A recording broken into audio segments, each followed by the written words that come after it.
What is up, one and all? Happy Friday and a happy return to Midweek Muster. Man, we have got a busy day, and I really mean we got a busy one. We got a stacked one. This is going to be fun. We have got multiple things happening, actually. We're going to be having some KPMMs. We're also going to be having more of the Trials Across some Rows.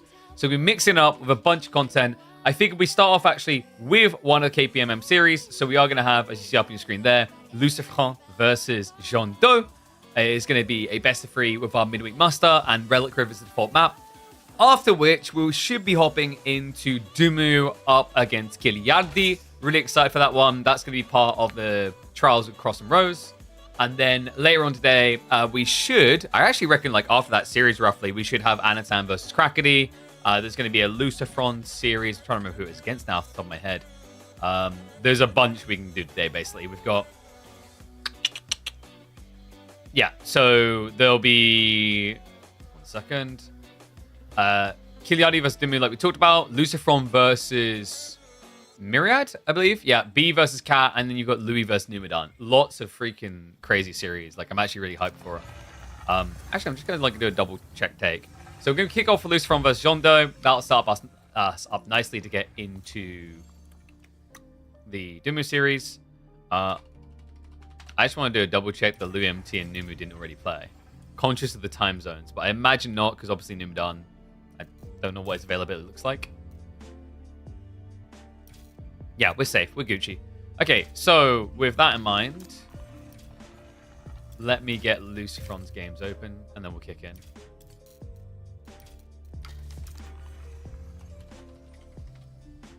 Where are the Lannisters insta-banned? Like, dude, of course they're going to get banned. HRE and Lannister banned straight away. I love the fact that we are actually maybe going to get some Knights Templar, though. Game 1 is going to be in Relic River, which I think is an alright map, actually, for KT. He didn't go for it, though. We've got Mongol versus Malians. That feels like a good read by Jondo. Alright, well, let's see if it works out to be someone good for him in-game. Because we are ready for the first series of the day. Let me just also hide that tournament logo, because this is KPMM indeed. And then, I needed to add upcoming Relic River. Boom.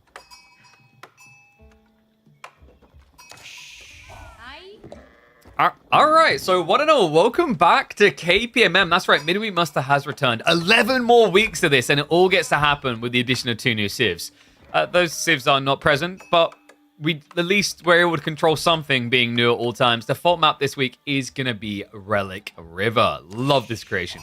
Love the elevation approach up the map. Love the thematic elements of the river and its waterfall effects. And also just the overall design. A lot of eco, a lot of value actually gets condensed in the thin line between the two. The relics are equally distributed there. The sacred sites, even the fish as well, which is another thing that we sometimes see people play for.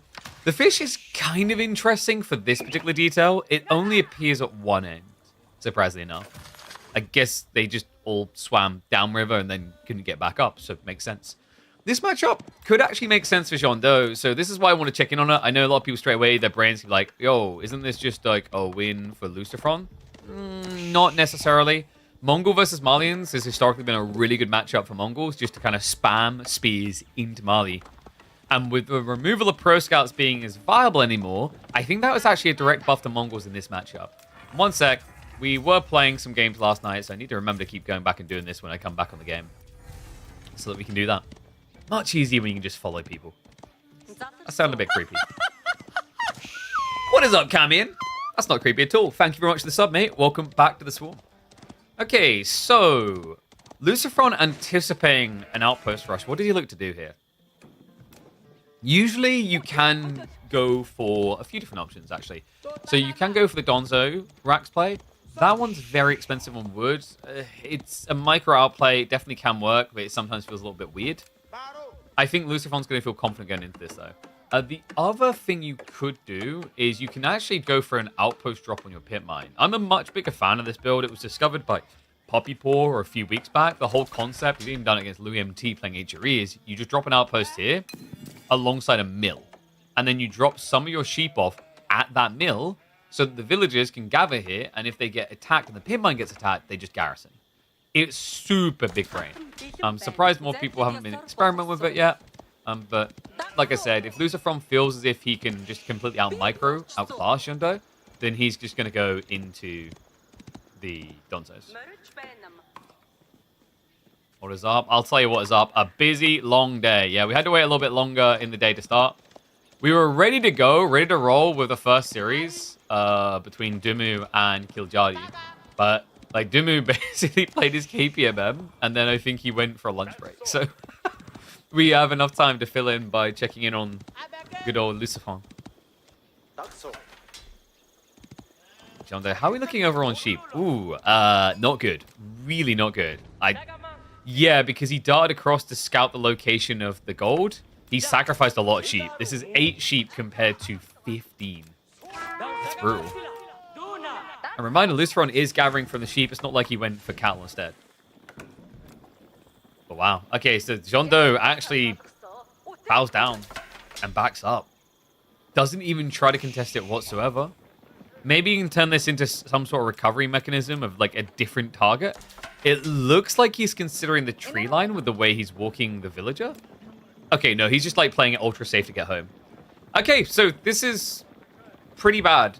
If you're playing Mongols and you start scaling spears like this, like you could argue your opponent has added in a lot of Donzos. But historically, like Malians, they don't mind the idea of having to add in Donzos in this matchup. Because usually Mongol players are going to be thinking about going for Keshiks. The alternative you can do to kind of counterplay now is to trade. This map isn't terrible for Silver Tree trade. It is a little bit exposed, but you can build in the corner here and then trade to the enemy trade post. It's reasonable. Oh, and yeah, not BO5. Let me update that. Why does it say BO5? There we go. BO3. We have got a BO5 coming up after this, though. Oh, okay, so that's kind of cool. Jondo goes for the dock. It's not a crazy economy booster because it's shoreline fish, so it takes a lot longer to add in. I think the problem now here for Jondo is technically, like, this is, you know, making lemonade when life gives you lemons. Great. But he already built 9 spears and a rack. Mongols look really good for this play when they do it by default. When they have to add in a racks and spearmen, it starts to feel a little bit bad because you've like heavily delayed your time. The concept of Mongols is they're meant to be able to win fishing games because on maps where you can easily burn down the docks, no one really wants to partake in it against Mongols. They're one of the better civs at doing it. They get paid to burn things down, and also they have great scaling with passive turn. Overall, like considering how screwed his situation looked, I kind of like this. Actually gets me thinking this might be just a go-to play for Mongols on this map by default. It is very reminiscent of the play you make on Himiyama, where you can just secure the pond straight away. Obviously, it gets less efficient as you go further down the river, but compared to Himiyama, you've got 50% more food here as well. So, like, it actually has a lot more longevity and overall value. Nice deer shoving, by the way. Lucifer. There's a little detail there. I wonder if you would go for it. Usually, the deer do spawn fairly close to your starting TC. Sometimes this map feels a little bit weird or empty when you start the game, and if you don't get a good sheep rotation, you know, the deer are there, but obviously the trade-off is they are front-facing. I don't think I've seen deer spawn back-facing so far in Relic River. That seems like intentional design. The idea being is that this is good, this is valuable, but if you want it, you're going to have to take a risk. And Jondo didn't actually go trade. It is just going to be standard deer stone. What is the plan in his mind then? If this turns into a standardized game of let's play feudal, that has to feel like it's just favoring Malians a little. So presumably Jondo is gonna want to be aggressive. Like presumably he's gonna feel a need to attack.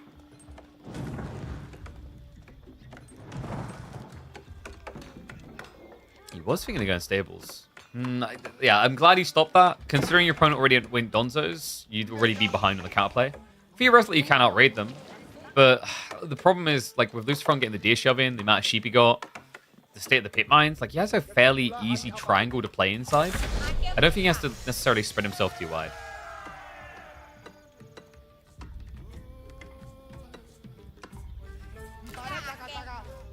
Anyone else love Knights Templar? They have gotten me back into the game. Dude, I think KT is really cool. So here's the thing. Some people don't like the whole tech up in your TC and how different it is. I actually like that. I like that they feel so fundamentally different as a civ. That's good. We're getting to a stage in Age of Empires 4 where we've got so many civs, you could argue that you don't need to necessarily play every civ. Get where I'm going with this. So if you're at that stage where even within the intricate counter civ and draft design, you don't necessarily need to be capable of mastering every civ to be a master of the game, at least in theory, then the cool next step is to make those civs as drastically different as possible. Different play styles, different directions. We've done that with Jondo, we're seeing it now with Knights Templar. You know, cater to a new audience. I think it's quite smart. I actually hope the secondary expansion, which is theoretically meant to be a lot bigger, will go even further with that idea. How exactly is hard to say, but yes, I like the fact that they've got this approach with no lumber camps, and you've got the teching in your TC and the focus on playing to sacred sites. By the way, like that's actually why Knights Templar is like economically so much better designed than House of Lancaster. Knights Templar is designed to make you interact with the map. I'm actually okay with more civs being sacred site oriented. I think people get a bad taste in their mouth because of how oppressive Delhi were with that concept. But the idea of something on the map being what I need to aim for early on to economically get ahead is good. Risk-reward association. House of Lancaster, on the other hand, me very happy. Look at me build houses. Loads of manners for everyone. Never come out of base before 25 minutes. Smiley face. Okay, that's unfair. That's actually really unfair to Lancaster players. They do come out of the base before 25 minutes. They have so much economy, they could just basically have like 50 yeomen at 18 minutes. I like how Lancaster isn't even in this game, and it just once again turned into a crap on Lancaster. Okay. So Jondo, he's waiting for something here. Was it the Khan? The attack speed arrow is quite nice. His skill point, it's kind of awkward. Like 10 ahead seems decent. It's a 50% increase in army. But remember, Malians have the hybridization of a full ranged army and also defender's advantage. Not to mention, like, Jondo has a very fine needle to thread here. If he misses by a whiff just by like 20 seconds, it's going to be too little too late. The cows will be the difference. Cows are already becoming a difference. 150 food per minute beats 100 stone generation per minute. Now, he does have the fish to add up as well. But remember, shoreline fishing gathering rates are really, really bad for fishing boats.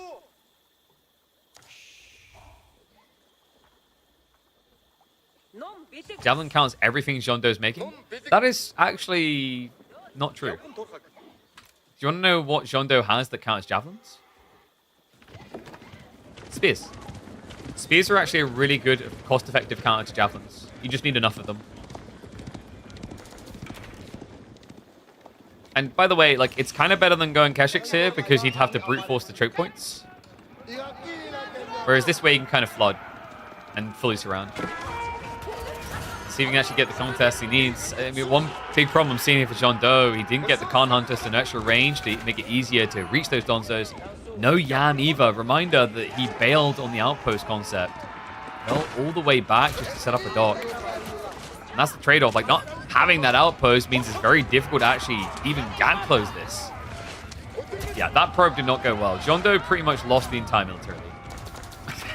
Okay, this is bad. This is actually really rough now for him.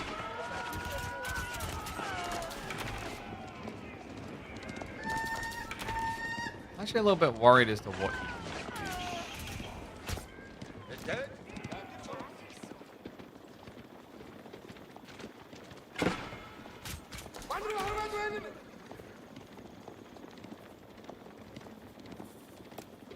I guess you could try to pivot Keshiks here. Like, your opponent's now overextending out of his base. Oh, but this is bad. This is really bad. Jondo is going to have to bail in the area. Actually chooses to stand his ground. He's going to turn for the offensive. Gonzo's now able to repel that. The Javelins actually just stand their grounds against this. Jondo's just going to try brute force overwhelm tactics. Both do have the blacksmith text, but it looks like the overwhelm is going to overwhelm him. Jondo with only 8 spearmen is not going to be enough to hold this area.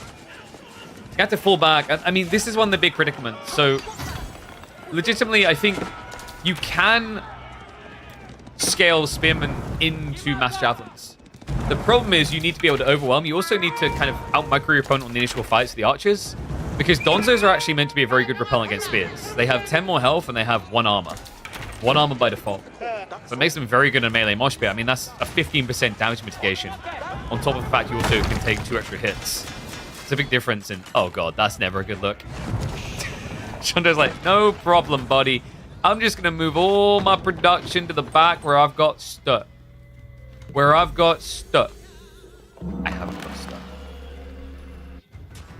Alright, I think this is a punt and a Hail Mary from Kurotai play.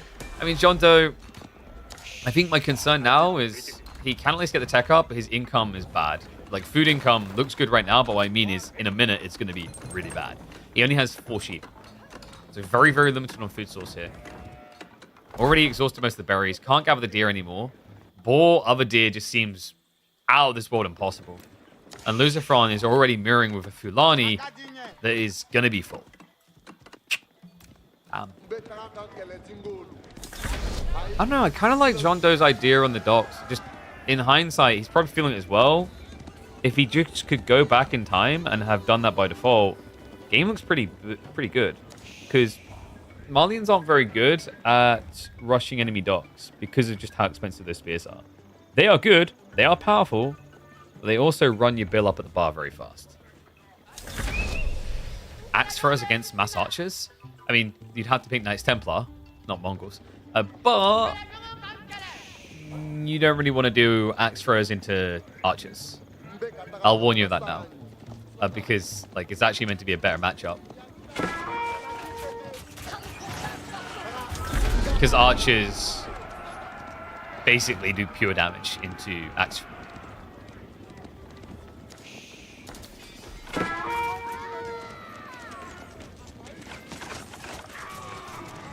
So at this point, Jondo, I love the offensive idea, but one thing that is offending me deeply is this. The Kurotai is just not there. He forgot the pack-up tech. Oh, God, no. I mean, he doesn't have an Uvu to get the pack-up tech. It's kind of crazy. He could have actually gotten an age earlier. Reminder, they changed pack-up tech a few patches back so you can actually tech it earlier in the game.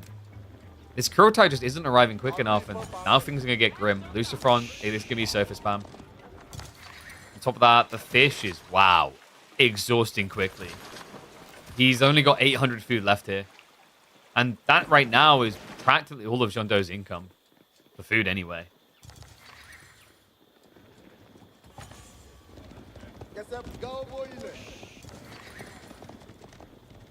yeah, I think I've talked about this before. Like, Axe Thrower specifically for Knights Templar, incredibly super situational unit. We could end up seeing Knights Templar in this series, by the way. Jondo was able to get it through the draft.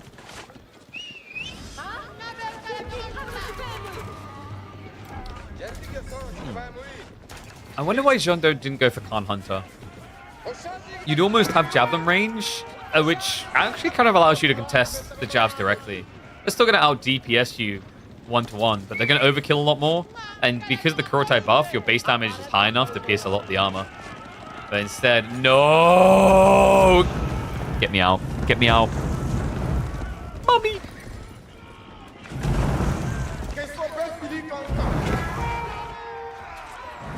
I guess that's what you get for running away. Kurotai stuck now. No buff to work with. Yeah, I've got a mid-arm switch coming in, but guys, Sofa's counter.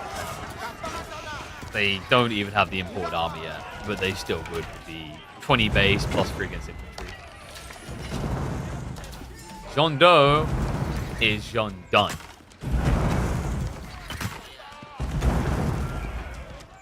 Poor guy.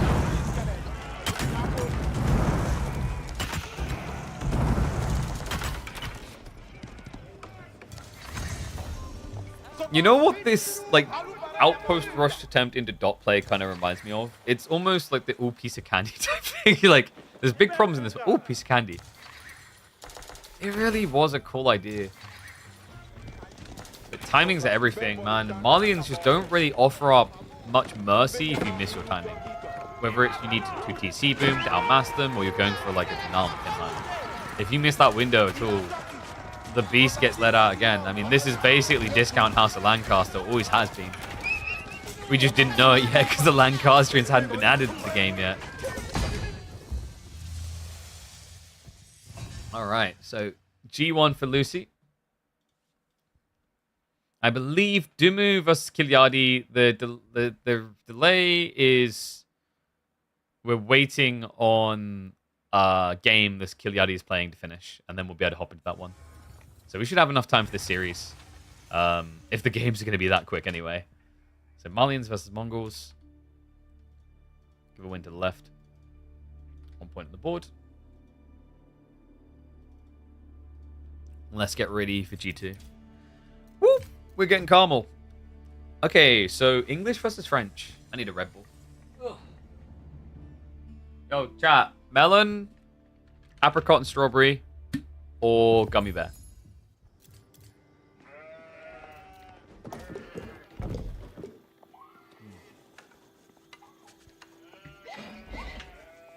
No opinions? Everyone always chooses melon, don't they? Alright, we do apricot and strawberry. It's the only one we didn't have yesterday. What?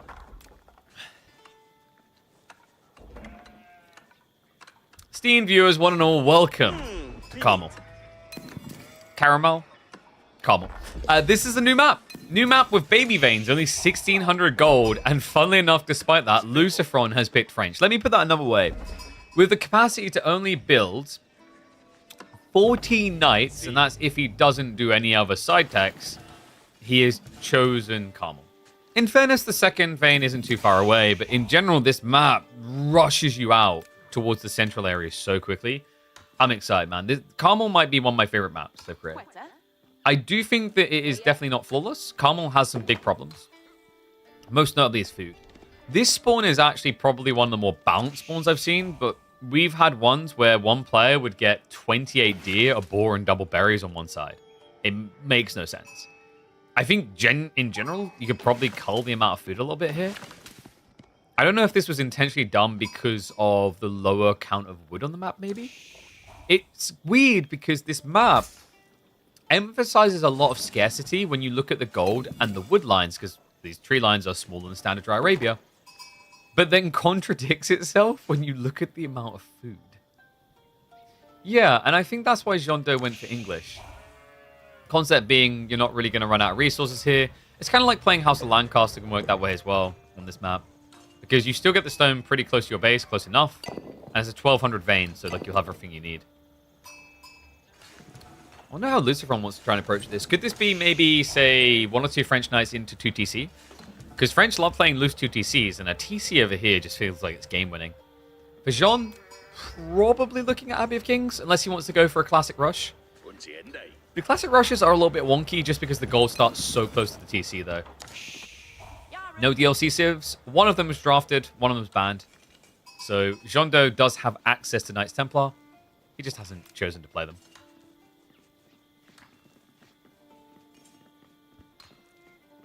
Okay, there you go. It's going to be Abbey of Kings. Does he switch? Yeah, he does. We've got 2... Wait. Pro Scouts is gone and we return to this, huh?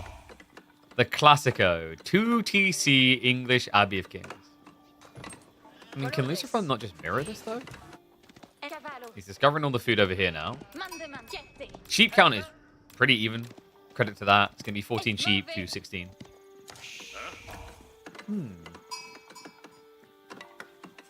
I think what Jean's going to want to be careful of here is something that Lucifer loves more than anything else in Age of Empires 4 is when his opponent does a loose TC. Because Lucifer embodies raiding. He is raiding. It is in his blood. It's his signature style. So if you go for a really loose TC on the board, which is what you're probably inclined to do here, it is going to offer up a route for Lucifer to raid. Because the reality check is you're going to want to push a lot of villagers over here when there's just so much food on one screen. Like, this is crazy, guys. Like, right now, what we're looking at in total ends up equating to about 8,000 food, I believe it is. You've got 3,000 food with the double berries, and then you're up to 5.2k with the boar, and then you've got 14. Yeah, so like you're over 8,000. Very powerful. Oh, wow. What? He changes the script. Yeah, he cancelled the mining camp to at least save 50 wood, but he did gather for the 20 stone. Now, that is interesting. So maybe kind of a bait and switch. Either that or Jean saw something he did not like here. First night is going to be on the way. It looks like Jean Do is going to switch it to an all-in.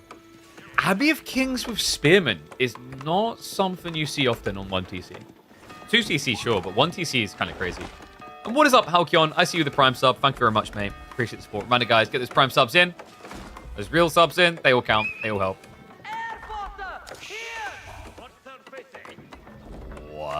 What? Okay. We actually have got Pro Scouts coming in for Lucifer. It's just too damn tempting. Okay, so let me show you why it's so tempting. We're going to do the raw count. Because this is kind of nuts. Because the thing is, we had a map created by Avali called Skargard, which had 84 deer in total. And it, I want to say, actually created the Pro Scout meta. Like, we ran on KPMM, and then Pro Scout suddenly erupted. Don't want to give myself too much credit, but like, it definitely had an impact. This map is mini Scarguard. It's not 84 deer, but you do end up with 60. Because remember, both TC start with 3 nearby. 60 deer, 4 boar on a map is pretty crazy. In fact, we had a game yesterday that kind of blew my mind. I kept losing pace of where people were because at 37 minutes in, a player had 2,000 food income and had yet to build farms. It completely contradicted conceptually what most of us are used to seeing at this stage. Now, kind of cool. Don't get me wrong. I like certain elements of that. But I don't like that we've just had a Pro Scouts meta. And now we're seeing a map that actually encourages you to Pro Scout scale. I think you could maybe justify it if the food wasn't so backwards facing. It feels like it's very defensively located.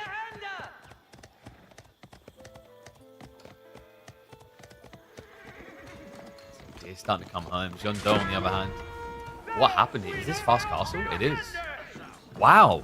I don't think he realized this was Pro Scouts at all. It doesn't feel like the reaction of someone that's blocking Pro Scouts. Pro Scouts moves very slow now, guys. Look at this. 1.62 movement speed. You ready? You ready to see what the horse looks like when it's time to send it to the glue factory? Here we go. I'm so fast and vibrant. Oh, my God. I've already done 40 hours and it's only Monday. Life sucks. Yeah, that's pretty much the inner monologue of this Pro Scout. They move like slugs. Okay. So, Jean, do you want to be castle rushing into knights here? That does feel pretty bold against French. Maybe instead you go for an infantry all-in. I would love to see him target relics even after 2 TC. And what is up, Voldemar? Hello, my friend. I hope you had a good stream. Welcome, welcome, one all. We are just witnessing the return of Pro Scouts. Yep, it took all of a week. On a map with 60 deer, it seems to be too tempting. In fairness to Lucifer, it does feel like Jean Do has given him the keys to the Pro Scouts Kingdom. I wonder if Jean should have just committed to 2 TC. Like, I'd be curious as what his thought process is as to why he shied away from it. Probably the distance is too long to run without wheelbarrow with knights coming. So he probably had a timing in mind, but then didn't really equate the distance to run. Wait, is he all-inning? Wait. What? Without wheelbarrow? Oh my God. Okay, he's securing the gold. So the gold is very important here. I get where he's coming from because you only have 2 safe golds and they have to spread out wide on the map to get 1.6k veins. He's trying to use French's heavy reliance on gold against them. What in the crazy duck is going on here? That's wild. Now, the trade-off is you have no scaling eco now. And food income-wise, you're down to 11 sheep. You can, of course, add in farms. But your opponent's never running out of food. Ever. Like, I would be surprised if he runs out of food and has to switch farms before the game is over. Just mathematically, what he's got access to dictates that. Because I said there's 60 deer on this map. Let's say he gets 50. 50 deer is going to be worth 17,500 food. And then he's got 2 boars, so he gets over 21,000 food to work with. And that's before we calculate berries, which is another 6,000. So we're approaching almost 30,000 food to work with that is feasible in this game. Oh, and yes, we need to update the name. It's not Relic River. Flame Cow. His new system is a bit funky. Still getting used to it.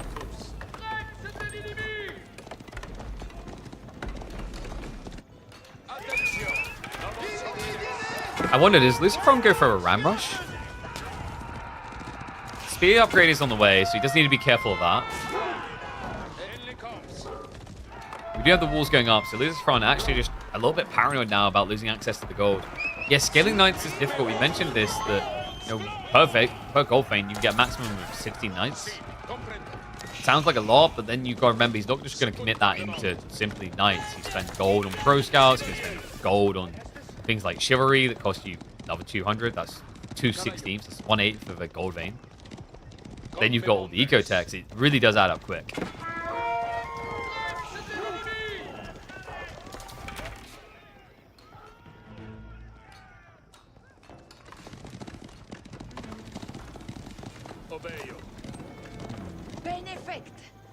And Jean has gone for the knights. Okay, color me a little bit surprised. The thing about knights that might prove a bit tricky for Jean to do here is your opponent is playing pro scout, so his economy is safe in one location. And French knights, sure, 1-to-1 they should lose to like castle age knights, but they actually compete reasonably well, even with the difference in stats. Courtesy of the fact that they do have things like the extra charge damage buff at the start of the fight. And then, of course, like on top of that, you're dealing with the fact your opponent mathematically outnumbers you. Pretty heavy. The tricky part is going to be this speed laid in. Just like Jean, you can see conceptually what he wants to do, but now he has to stop off for the monks. I mean, this is to be expected. Like, we're in a game where he didn't go 2 TC, he didn't go King's Palace. If he doesn't go for relics now, he has 0 scalability. Good position to try from. Unfortunately, the timing might prove to be less than ideal. Minus 150 gold. Oh, man. Alright, we're going to 2x speed this a little bit. So I think Kilyadi versus Dumu is starting shortly. So we won't be ready to switch over. Guild Hall is going to be coming in. Okay, so Lucifer's just going for scalability. Like, this is now making things even more strainful for Shondo. He already was in a situation where he was economically falling behind, and now he's at risk of falling even further.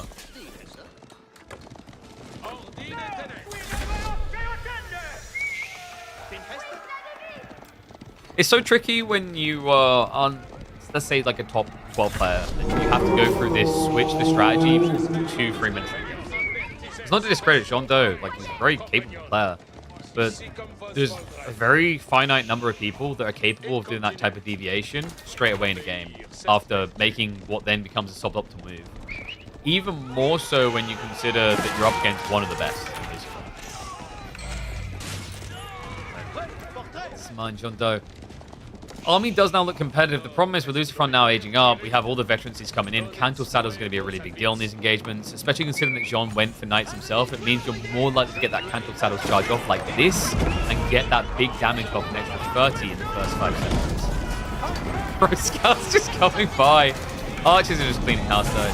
I mean, this game is over, which is ideally timed because we have got to get ready for Dumu versus Kilyadi. Okay, guys, so let me get the draft ready for Dumu and Kilyadi. We'll hop into game.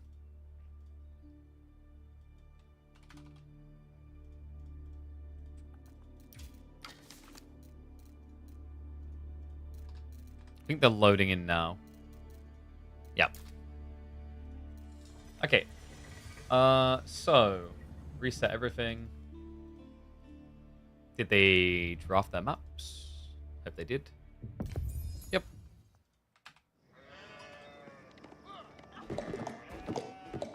BO5. Game number 1 is going to be, I believe, on Carmel? No, they done Borderland. Okay, that's good. Borderland, and we are going to have Dumu and House of Lancaster versus Knights Templar. Let me just add in the names, then we'll hop into game. Okay, fantastic. Now you're my sugar daddy. Yo, what is up, Firehick? Appreciate the raid, mate. Hope you had a good stream. Welcome, one and all. Perfect timing. Look what we got. Oh, we got a fun one. So let me... Wait, did I not switch these around? I could have sworn I did. Oh, that's going to be annoying, isn't it? So we need to hide the world's edge. BO5, tournament logo. And we're away to the races. Okay, this is the one I've been waiting for. One and all, welcome back to some competitive Age of Empires 4. We have got Dumu up against Kilyadi. It is the battle of the old men to see who's going to the retirement home still alive and who's being sent to the cemetery. Series is going to open up here on Borderlands. Reminder, this is a very interesting one. We've got the Trials of Cross and Rose. This is a tournament that's been organized by Wam and QT. The concept is that game 1 and game 2, you play House of Lancaster versus Knights Templar, flipping as you go. And then game 3 and 4, you're going to switch it up by doing old Civ versus new. So one person can pick one of these two Civs, the other has to pick a different Civ. And then finally, game number 5 is any Civ that hasn't been used so far can be utilized. So we just 2x speed to catch up to full live. We're going to get the predictions going. This is a fun one. Really big shout out to her for creating this tournament, actually. It didn't really fit as something we could do with KPMMs, because KPMMs is like basically running the standard competitive format with the twist being the way we design maps. So forcing people to have to or not have to pick Knights Templar House of Lancaster couldn't work. Hopefully, we are going to see with the return of KPMM a lot of those picks still coming through occasionally. Lancaster, probably not so much. But appreciate her putting money towards this tournament so that we actually get to see these Civs in competitive action.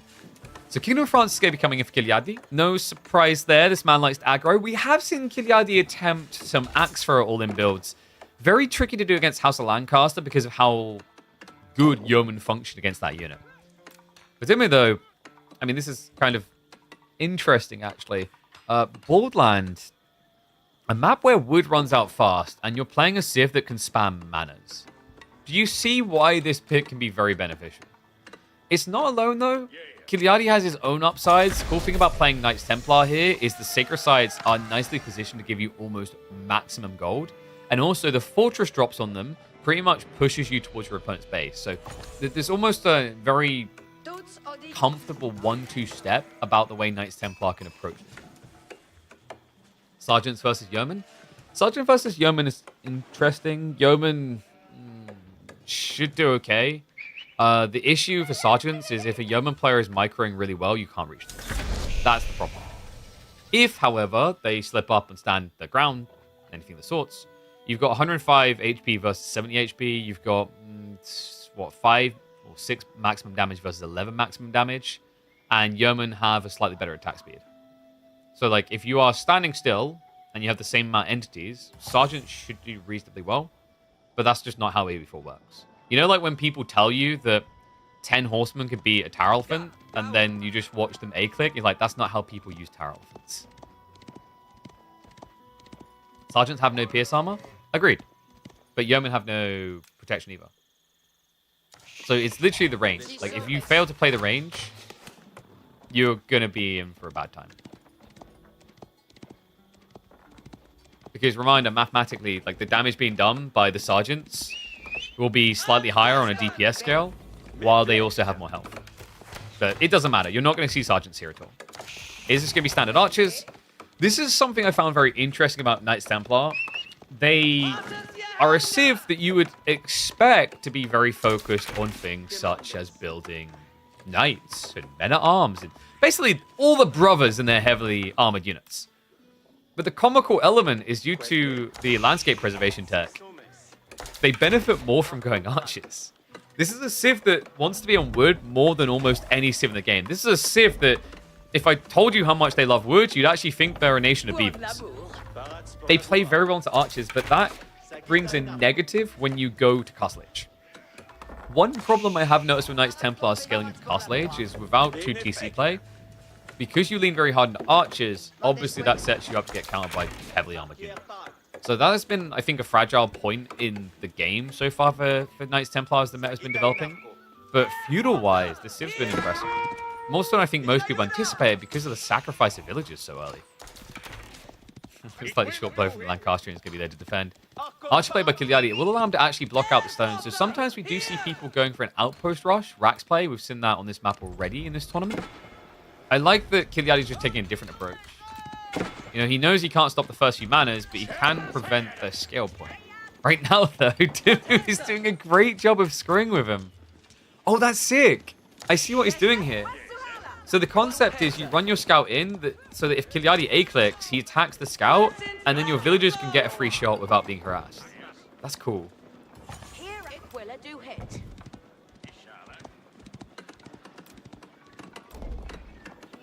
Are we going to see 100% Knights Templar win rate? We might well. So for those that don't know what we're referring to, we cast 2 series yesterday. And after those 2 series, Knights Templar was standing 100% win rate after 5 games. pretty crazy. Very powerful Civ. We even saw some water play. KT versus House of Lancaster on Holy Island. Oh, Dumu. Calm down, lad. Calm down. Wait, the scout turns now. Okay. This is like that uncomfortable phase where if you slightly misclick your turn, you're dead. The other worrisome part is like archers. Yeah, there we go. They need something else. The ram's kind of be coming. Yeah, he actually perfectly circled there just to make sure he stays out of range. Should be safe to make it home here. However, the rams are now going to be problematic, folks. Dumu has been fully focused on the manners. He needs units. And this is why he's been focused on the manners. This tech is disgusting. For 500 resources, he's going to get his hands on 8 Demi-Lancers. 8, basically Chevalier Contraire. Kind of feels like Chevalier. I think they're slightly worse. They have, what, less health, less damage, sure. But they serve a similar purpose. Like, Chevalier Confrere feel like very budgeted knights. But they can solve a lot of problems through body blocking and just core block. Demi-Lancers are no different. Charge comes in. Can even pin the Baron Ram. First the Chevalier have arrived. Dumu will not be denied. It actually forces Kilyadi to pull the archers out. No undermesh there, which means Dumu should be feeling a little bit of a sting. There's still just raw-wise too many troopers here. Nice pin as well. Trades out some Demi-Lancers for the archer kills. Ram does commit back in. Villagers are now going to be pulled to deal with that, and it looks like that is going to be a denial of the Ram. Before the mana gets killed? Just about. That was mid-animation. Look at the Demis. You know, when we had a game the other day and I won about Demi-Lancers, the argument I got from someone in chat was like, they're bad. They're really bad. Do they look bad right now to you? It's the same logic as people saying, like, Desert Raiders are bad. You know, the Desert Raider wings suck. And I was kind of on board with that. I thought Desert Raider wings wasn't worth it in the early phase of the game. But when you think about what you're getting so early on, the impact it has, it's a tempo control. These Demi-Lancers have created so much space for Dumu, he's almost ready to pull the trigger on Castle Age. This levy, I think is going to have to go. It's probably going to have to be switched with Castle Age. Summoning Yeoman, like, I don't know, you'd think it maybe would be more broken. I don't think it would be than the Demi-Lancers. Maybe you rescale it so it's 2 Yeoman by default and then 1 per mana, and then you can decrease its cost to, say, 600? And then you could basically give more Demi-Lancers and Castle instead.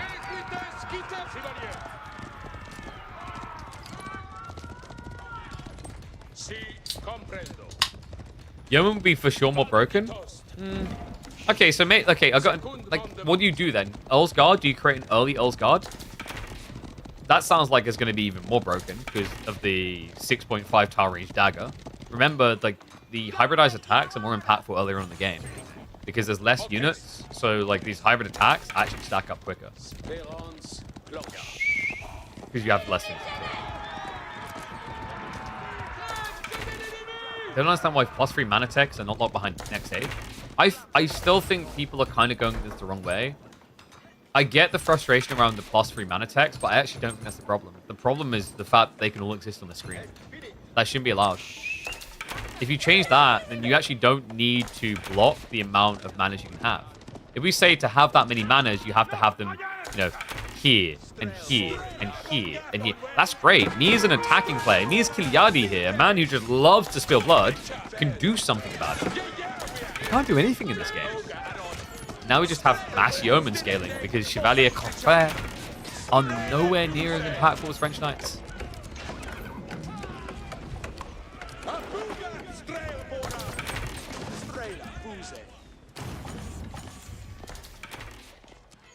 And by the way, the Shy Yeoman, like the concept would be it would have to be financially hard to justify. That's the concept with Shy Levy that makes it theoretically reasonable. If you are going to spend 1,200 resources on this play, you need to have at least, I think it's 7 manas for it to be mathematically profitable. Because a Yeoman costs 90 resources, so if you go up to 6 of these, you're going to get 14 Yeoman, which is going to equate to... Oh my god, I've got math now. 1,260 resources.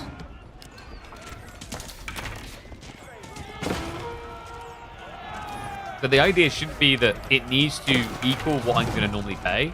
The idea and what the value point in the Shire Levy is, and all these different abilities, is that you get these units like that. They just all pump out. You know when you play against Burgrave for the first time, you go, man, that's OP. Where did those 10 men-at-arms come from? Similar concept. Okay, so final mana is coming in. Dumu, he reinvested, and it wasn't for a loss here. Yeomen are just starting to stomp through this. It is costing him some manas on the front side because he only went Yeoman. But you're seeing Chevalier Confrère don't really have the quantity to dive efficiently. Credit to him, he's at least doing a good job of raiding the flank. This many villages can actually kind of make your life a nightmare. I wonder if Dumu would actually benefit from just adding Hobbler. I know, that's very taboo to say, but guys, like, hobbies... Okay, I can't. I'm trying to justify them, but Hobbler's just feel weird. I can't think of any other way to describe them. They feel really, really weird. I think they're a cool unit. They look cool. They sound cool. Who doesn't want hobbies? Guys, if we had more Hobblars in games, I could do more house elf impressions.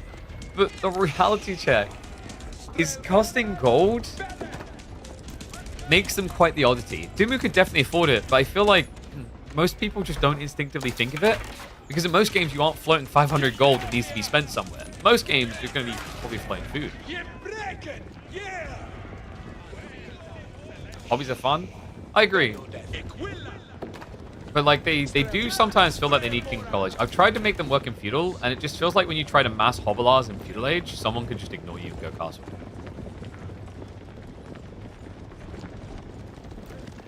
Okay, so Kilyadi, he has been pushed all the way back towards the Sacred Sites. He can't afford to give over more ground. I don't know. This is just an arms race he's losing right now. And the other issue is he has so few Chevalier, it doesn't really friend him. You know, line formation just his big best friend. Now the manas. Why do these shoot? Why?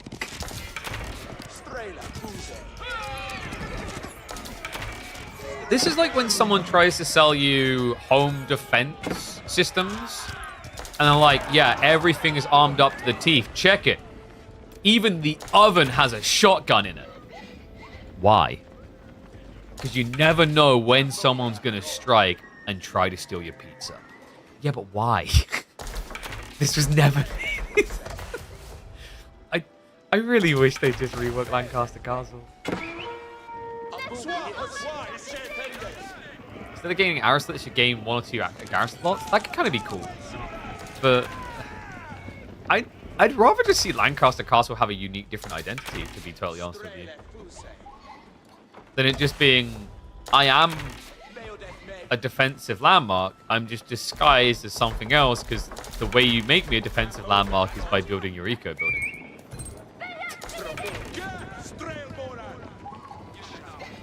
Even better to defend a gold or stone mine? Sure, agreed. I think, like, my take is still I stand by Lancaster Castle does something different. Manors cannot be built near each other. Like, the closest you should be able to build manors to each other is probably the distance between this one here and maybe this one here. Or you could test it, this one and this one. That would at least be a start. Most design Civ we ever had. So, the thing is, the military aspects, the unit aspects, are actually, in my opinion, one of the better designs. You can argue about, like, the power levels, but I think conceptually they have a lot of good things. I agree, the economy element is one of the worst ones we've had. But I don't think it's unrecoverable. And there's already example systems to fix it. But pause that thought, we do have Kilyadi winning a fight. He believed me for a second. He was winning the fight until we reached this. Welcome to hell! If I was Dumu, I'd be ring-a-ring-a-rosing back into the manors at this stage.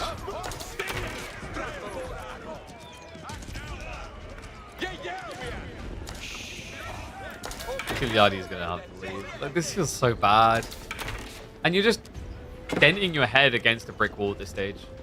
Yeoman makes 0 sense, so I've already highlighted the thing that needs to change for Yeoman. I actually don't think you necessarily need to remove the identity through move speed. You could decrease the range to 5.5, and at 5.5 with the attack speed and the wind-up animation, other units would be able to reach them to do a return attack. The reason why that's kind of important is it's a 90 resource archer, so it has to have something advantageous. I do agree that like having 6-star range is maybe a bit too much.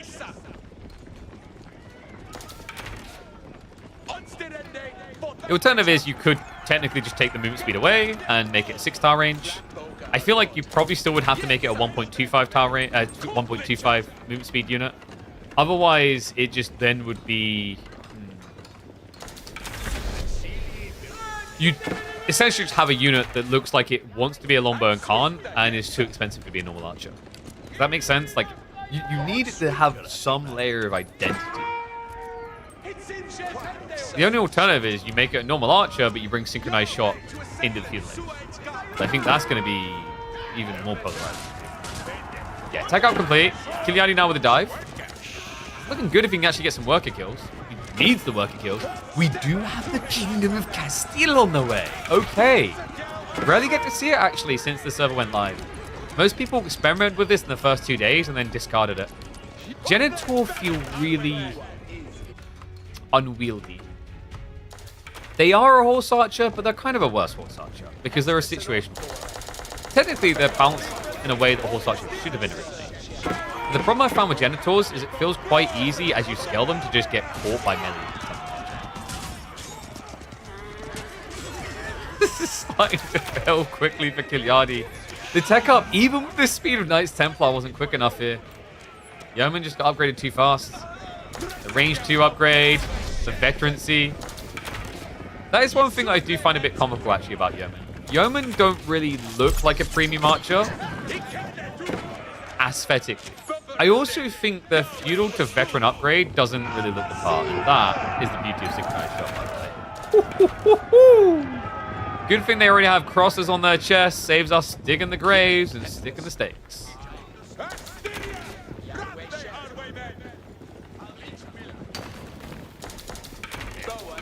I have heard some interesting ideas around synchronized shot. So some people just act like this ability should be removed. I'm not good. I think what you could do is have it be a channel, and then you can release early if you want to. And dependent on how long you channeled for, you do a percentile of damage. So you could have it up to a 5-second maximum charge, for example. And if you release it too early, it does less. Concept there is like this many would still kill that many archers, but I feel like they should for that ability. This guy defending Lancaster till the end. Dude, I just said the entire economy needs to like be rethought. And apparently I'm defending. You can be one of two types of people. You can be the type of person who just sits there and craps on something someone worked on without coming up with any solution.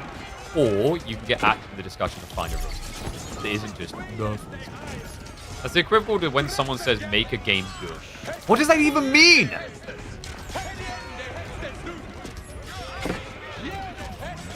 Okay, so Kilyadi does now have the genitals arriving. In theory, this should force a unit switch from Dumu. The problem is, mathematically, it's broken. It's so many yeomen. You prefer their economy more than this yeoman? Marine Lord, his economy allowed this many yeomen. That's the point.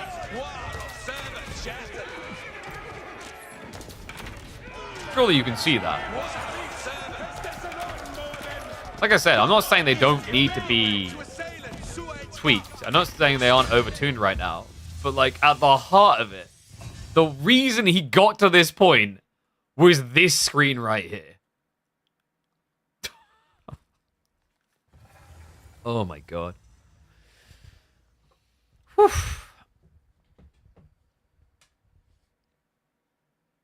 My economy allows me to make 50 surfaces with 1,000 armor? Yeah, that's because you go to Imperial Age all the time, apparently. And build cannons and springles. Alright, so game 1 done. That's going to be a win for the left. 1 point on the board.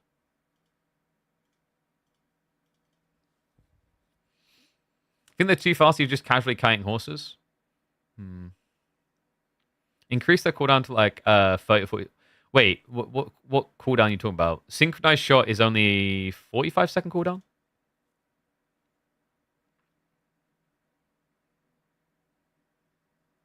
Units like such as Yeoman would be more justifiable in a Civ with bad eco. And that's the thing. Like, if you revamp manners, even to something along the lines of what I was talking about, then you have a situation where you don't have the economy to build 1 million of them.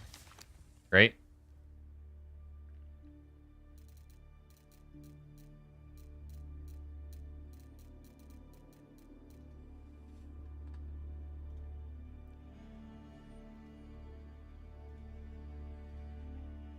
One sec, just need to name that.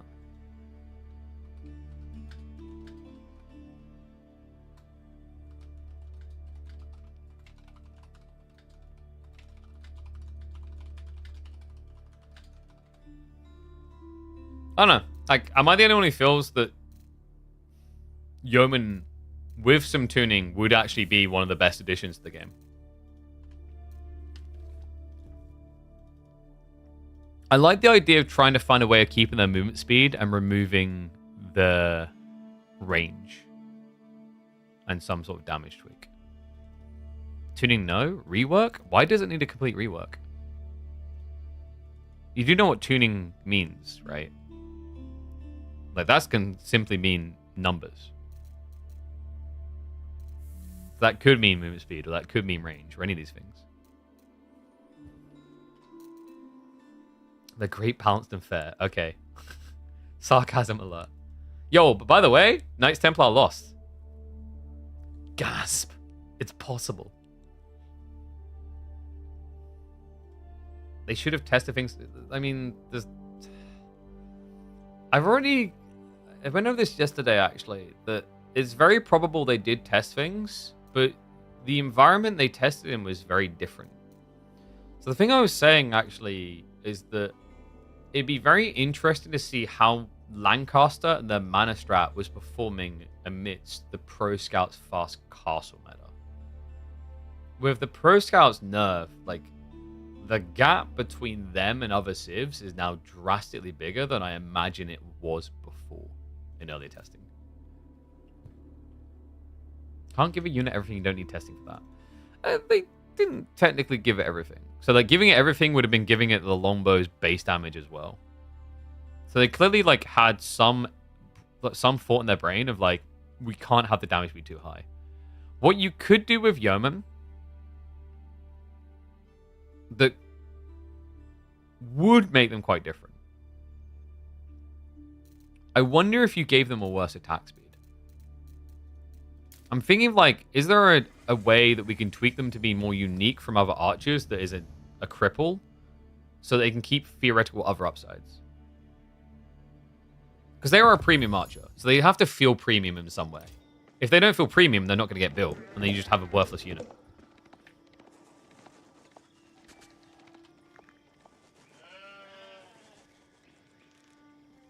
All right.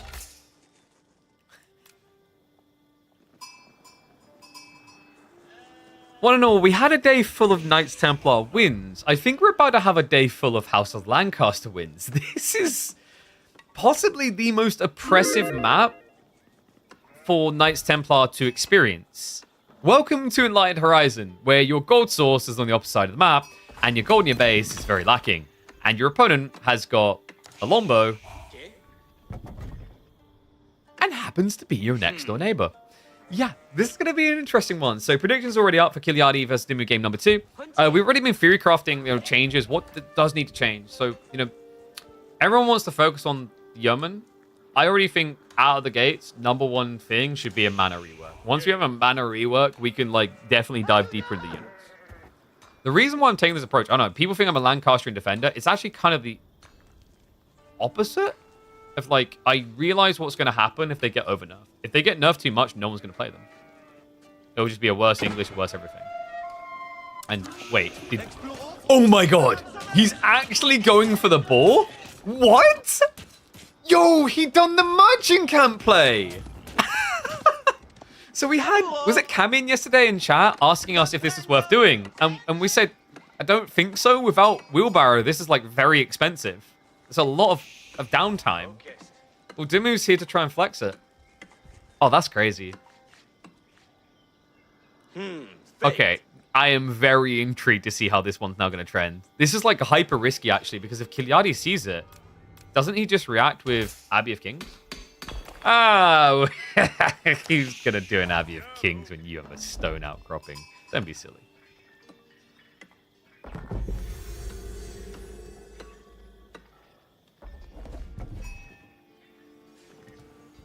I'm kind of annoyed that we're actually not getting any House of, like, Lords of Lancaster games. The Lords of Lancaster are pretty crazy. By the way, like, I don't know, like, we've got Marino in chat. I don't know if he's tried this yet, and also let me update the map. We're actually on Karma now. So Marino is a very big believer that, like, Yeoman need to lose a lot of things right now. I agree. Like, they need to lose some things. I think we maybe disagree on the amount of things they need to lose. Have you seen them with the Lords of Lancaster yet? Because if you're scared of Yeoman now, wait until people switch to the Lords of Lancaster builds. Being able to add in an extra 14 HP per Yeoman is crazy.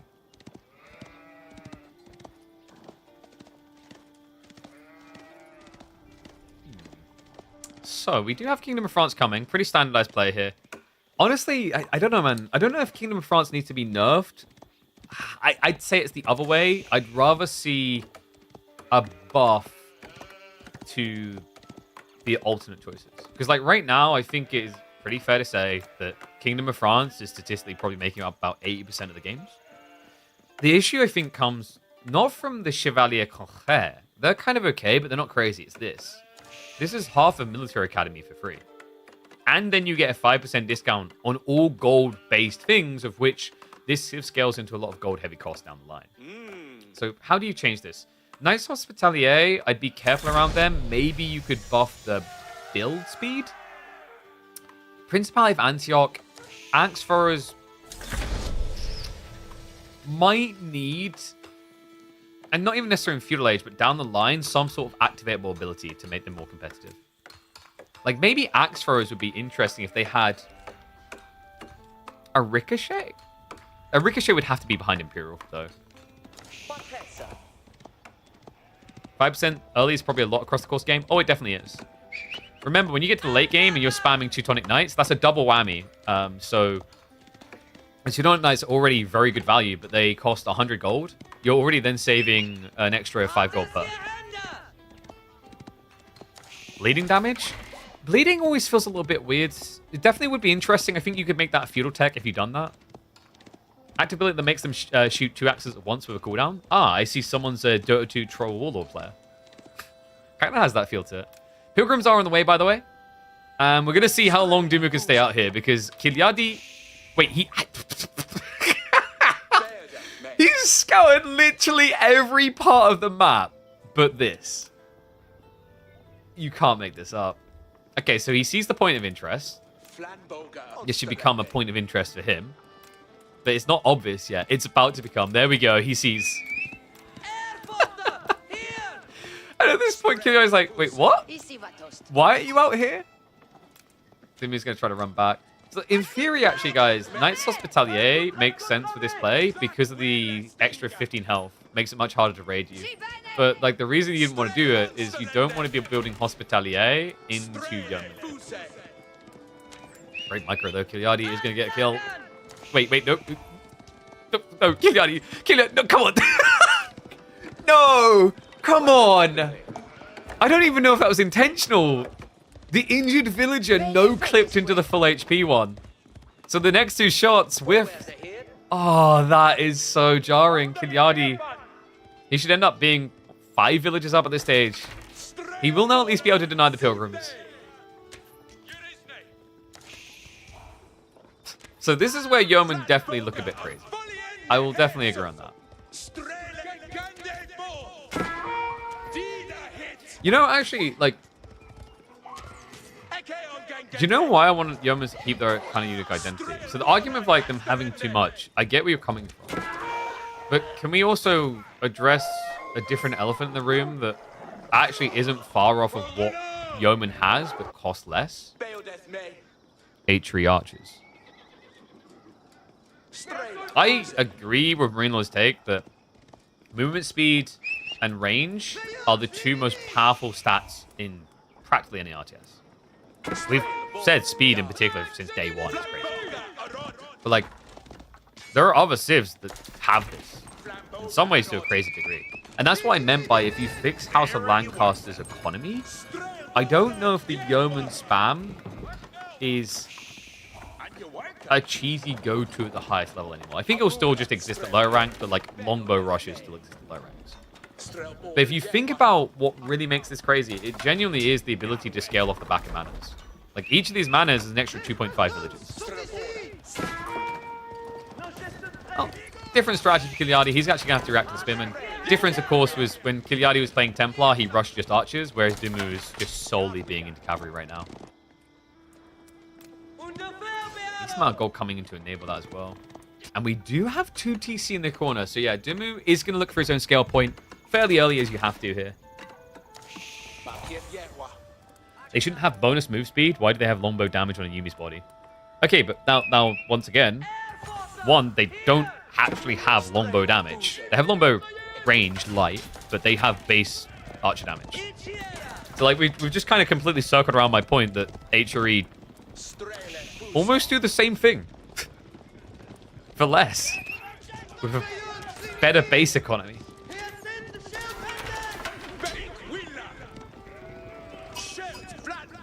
Now maybe the argument there is actually like, yeah, HRE should be nerfed as well.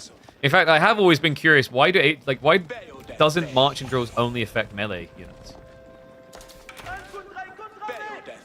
But this is why I said instead of just, you know, murdering this Civ entirely and then it never gets picked, let's just fix one problem and then deal with another. Revamping.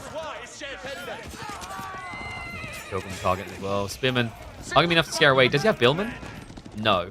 Billman did get nerfed, so it's not as high of a priority anymore as it once was. It's now -1 instead of -2. But -1 here is huge. If you just rush into Steel Arrow, these Chevalier are going to melt.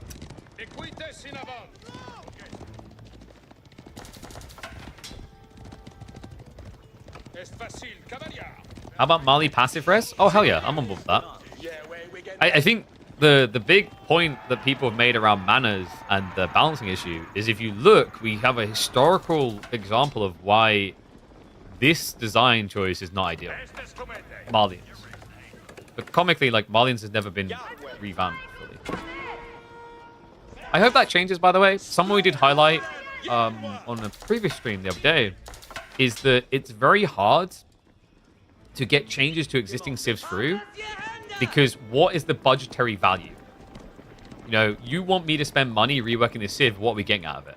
It's much easier for the devs to do that when they're doing something new as well. Hence why, for example, HRE got new mechanics and new units, because those ideas would have been in the works for quite some time, but they couldn't actually get the funding to pursue them until they partnered it as part of a free update with a DLC that would make it. So we've got Billman coming in. So Dumu did have to lean into the archers. That was forced by the Spearman reaction to Kilyadi. Is he winning? The mana count is scaling. It's only 4, so it's not out of control yet. Pilgrims are occasionally getting through, which isn't too bad for Dumu. But one concern I do have is your resources in the corners. Doesn't feel like it's going to last very long on 2 TC. So that is going to be a paranoia point for him as the game goes on.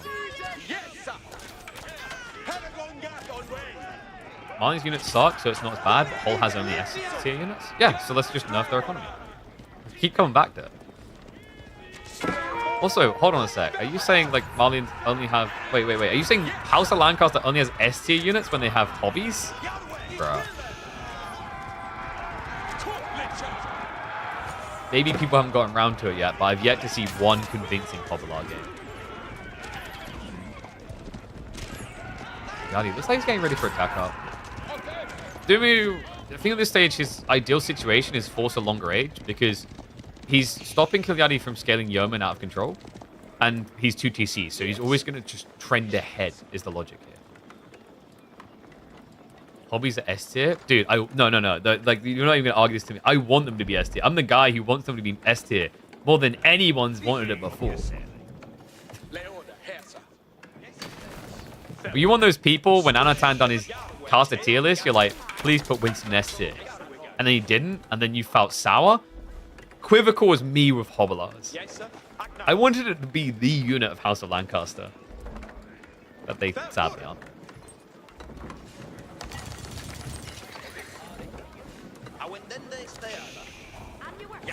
By the way, funny thought about Yeoman and their synchronized shot. I originally thought what this ability would be is a line attack. So you press your button and then you click and drag. And the idea is you'd see them start shooting the animation and then the archer shots would start scattering down. I wonder if that would have been maybe better received. Just because the thought process is it's like you need to think a lot more strategically on where you shoot compared to Sing Shot. Never breaking it, didn't it? Not ready for an age up, but we do have one from Kilyadi. This is a big one. We've got King's College on the way. I love this landmark choice. You'll always get this landmark choice if you're not under pressure. White Tower is only good defensively. The extra little buff to your unique unit seems cool in theory, but the alternative of getting a 15% discount on every technology in the game from any building, that alone makes it way too compelling. That's before we even talk about the unique text inside. Make the skill shot a little slower to reward micro. I mean, one thing we were talking about, like, there's loads of different ways you can do it. So one could be genuinely it's a charge up ability and percentile based, like the longer you charge, the better it is. There's loads of different kind of ways you can go about skill shots. I think some people's reaction to this skill shot is more driven by maybe their distaste for micro abilities. I definitely agree it needs to go through the workshop a little bit more. I just would like that to be more than let's just nerf the overall damage. It kind of reminds me of a Mirana arrow from Dota 2. A Mirana arrow is very hard to hit at maximum distance, usually requires setup. But if you hit it, you feel like you just killed the person. That's kind of what I want from synchronized shot to a certain degree. Yeoman can't have that range. That was one big surprise to me. Like, the synchronized shot, I think is, I want to say 9.5 car range. It feels like it's 1.5 to 1.8x. That probably could go. Because reminder, like, Yeoman are going to shoot... Oh god, they're not going to stop moving. A Yeoman can shoot from here to here. But with Sync Shot, they can shoot to here. Where that especially gets very jarring is that technically means they can shoot from, like, outside of a lot of units' vision.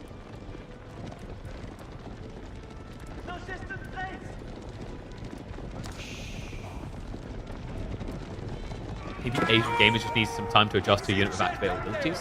Yeah, I actually have been very vocal that I want the devs to go more in the direction of activated abilities. And I know that's an opinion that not everyone's going to agree with.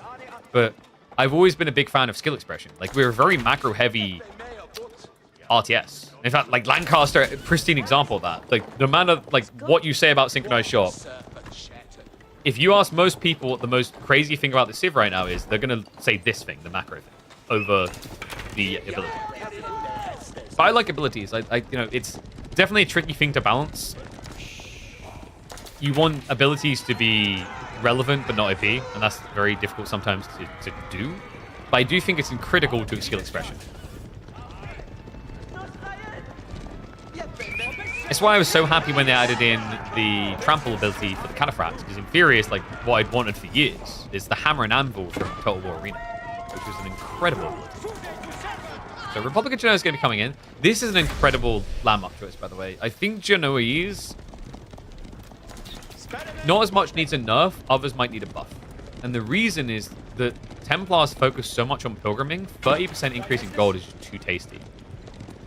Interesting, it's going to be going for the crossbow themselves, though. Against this comp, there's not really much you counter right now.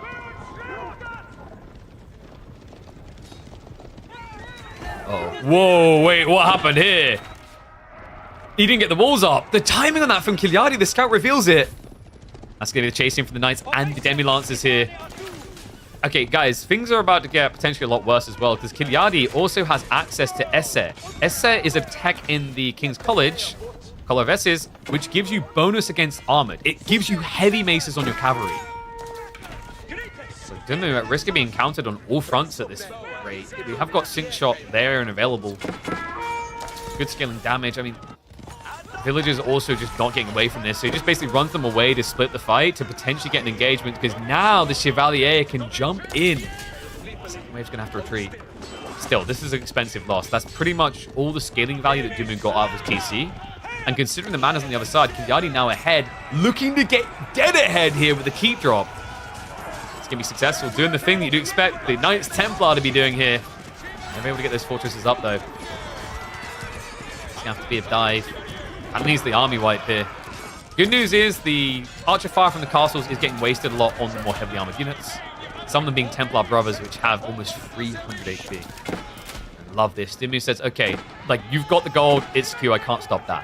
However, you probably should have dropped that castle in your base. I wonder, does he actually know that it's King's College?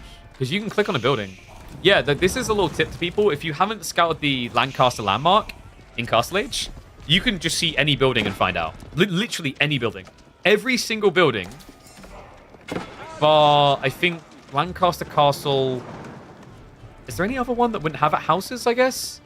Almost every single building they have will have this icon, King's College, telling the 15%.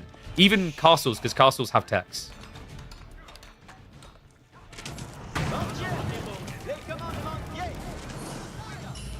Okay, game definitely not over yet. Dumu in, I want to say, a fairly firm position here. Wait a second.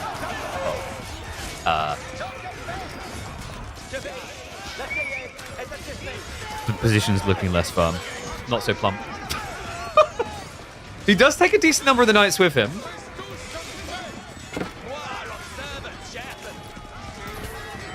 He's yeoman.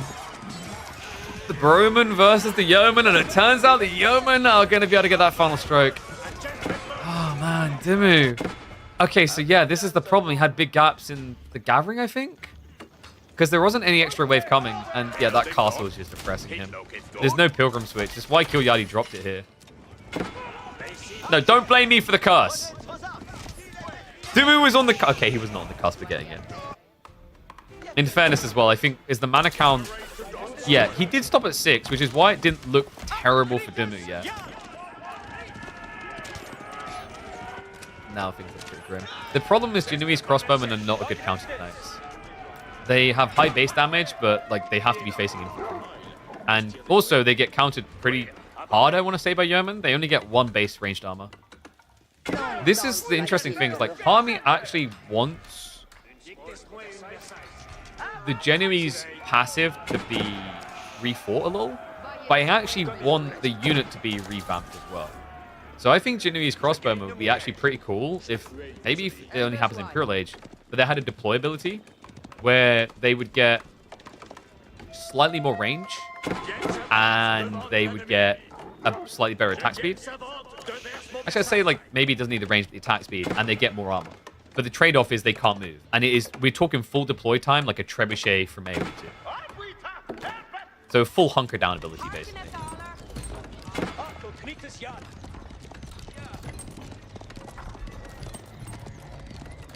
Arbitrary? No, Arbitrary are different. Arbitrary drop the Pavise and move away. And Arbitrary don't get an attack speed buff for that. Like, it's a different role. You're pretty much, like, what I'm suggesting is you create almost like a pseudo outpost, if you will. Obviously, wouldn't have the same health. Like, I think if you balance that correct, the role will feel substantially different to Arbitrary. Because where that is very different is people don't tend to Arbitrary static with these often. Once you're in A-click extravaganza, sure, it happens. But I think the way I described it, almost in my brain, I envisioned a little bit like a Terran siege tank. Obviously without the AoE though, and oh my god, okay, yeah, this is over. Like, the second time! I mean, credit to him, Dumu. The cool thing about the lumber preservation and everything else is you can kind of smuggle your economy more easily. But this Templar Brother raid isn't hitting anything. It's actually just wasting time on the knights. Luckily for him, Kilyadi doesn't want to read a book in the university. He didn't even get the essay, but it just doesn't matter. House of Lancaster strikes again. So day number 1, Templar unbeatable. Day number 2, Lancaster unbeatable. Oof. 1-1.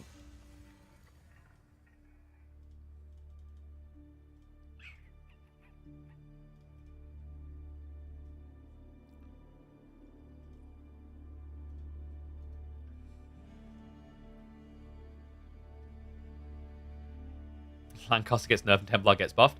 I mean, you say this, but yesterday, like, Templar won everything. Lancaster lost everything.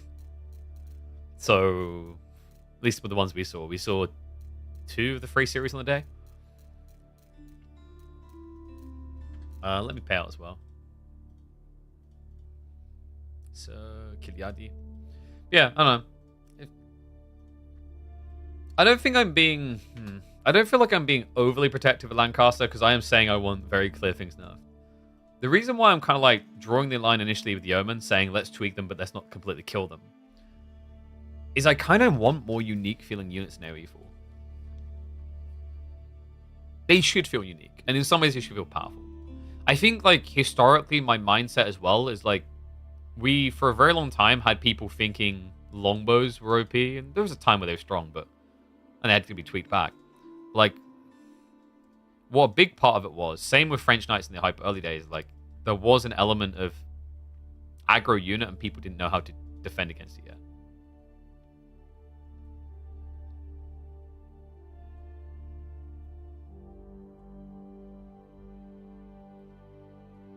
Yeah, let's see what we've got next. So next is going to be Dry Arabia. And looks like we have got Templar for Kilyadi up against HRE. So, this is actually kind of perfect after what we just talked about. Let's get into game, shall we? Wait, where the hell is he? I cannot see Kilyadi. Am I blind? There he is.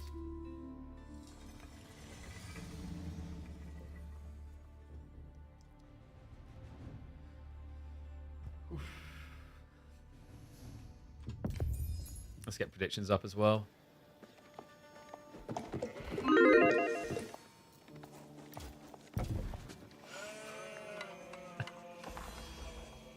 I'll be honest with you, this is actually kind of comical. One and all, welcome back to the channel for game number 3. We've got more Knights Templar, this time facing up against the other holiest of orders, is the Roman Empire.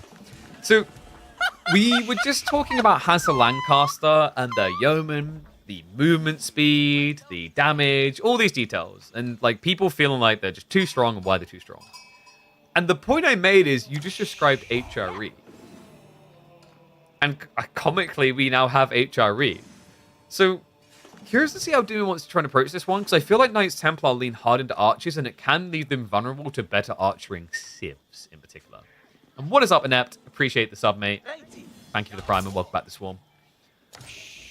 Map is going to be Dry Arabia, so as normie and balanced as it gets. Looking at the spawn, though, oh, this is a delicious spawn. Dumu, I wonder if he just shoves the deer in here for a double stack. Not sure if we're going to be seeing Minework. Reminder, Minework did actually get buffed because now the HRE have got the Cistercian Abbeys later in the game, which turns their monasteries into mini Arcan chapels. Most players have still been going Arcan. It's just the point in the game where you get it, it's a huge tempo buff. So it's very hard to give up. Wonder what Kilyadi's going to do, though. Do you still go Kingdom of France here? Axeman. No, Axeman's going to encourage archers. So the reason why I'm thinking maybe you don't want to go Kingdom of France is French Knights are not going to like HRE Spears. HRE Spears are insanely fast. And Chevalier kind of feel like they're made of plastic. And we're doing it! Yes, Dumu. Did he even scout this yet? Oh, he's going to be so happy. When he sees the deer stacks, he's going to be over the moon. This is a jackpot for a Minework build. Free on the Minework as well suggests aggro. Sometimes we see people do like a 1 villager Minework build. That's a semi-fast castle Burgrave. So this looks like he's actually going to be present in the age. What's your thoughts on devs ensuring there are easy civs? Templar is a difficult civ, lots of options, ways. Hull is very easy. So I'm a very big believer in easy to pick up, hard to master. I think the problem with House of Lancaster is having these skill shots in could make them very hard to master if optimized correctly. But the economy makes them way too easy. That's the issue. Like, if you have a civ where you get in the game and there's inherently in your brain, like, a way you will always play the first 10 minutes. That is a civ that is in a poor design state. And when you look at their economy, even militarily, like, they don't necessarily do that, but, like, you can technically just yeoman. But let's leave that aside, because you can do different things militarily. But economically, this civ will look to do the same thing. Like, I've been begging for a Abbey of Kings game, and all we've been getting is Lancaster castles.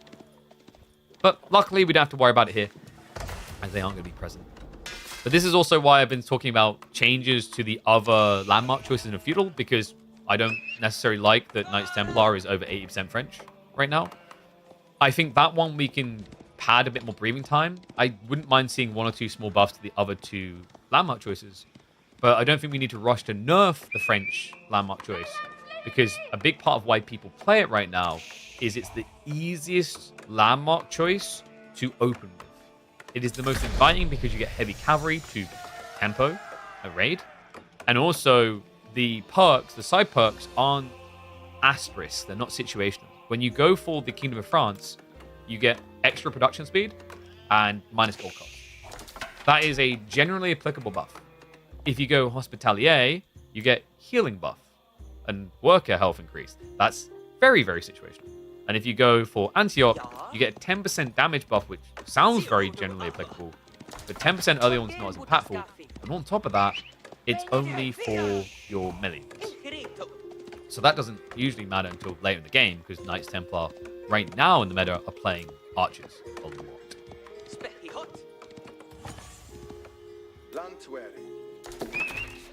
A little bit of a deep dive. Hope that explained it quite well to you guys. We do have Pilgrims moving west side, and oh no. Oh, Dumu, you sly dog. He skirted the range. Kilyadi doesn't know he's been revealed yet. He's going to be spamming archers to counter this, but guys, remember what we said. This is a yeoman too. Almost. The only difference is these guys move quicker than yeoman, and they have less tower range. Now, range is very important, guys, but reminder that at this stage in the game, HRE economy is far going to eclipse House of Lancaster in economy.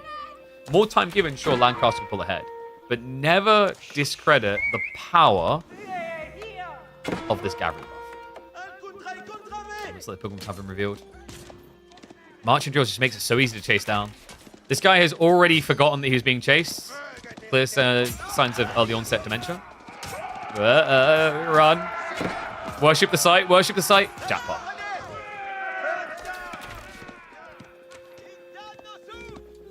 So Kilyadi is adding in the Chevalier now. Blacksmith time is going to be rough though. The really important thing to emphasize about mine work, it's obviously about pressure, and I think quite often people look at mine work and they immediately think about all pikes tech. It's not so much about all pikes tech. It's about timing. You get a 50% discount and you research these blacksmith techs 50% faster. That's an insane edge. Think about how you feel when Delhi force you to go blacksmiths correctly or quickly. Feel out the emotions around Shuganu spam and how that makes you react as well. How you have to make sure you have undermesh quick enough. HRE mine work achieves a similar goal.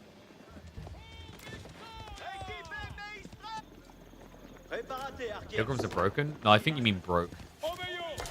They've been demoralized, crushed. It's going to be a switch up though. Kilyadi making the correct call, just wants to shift elsewhere.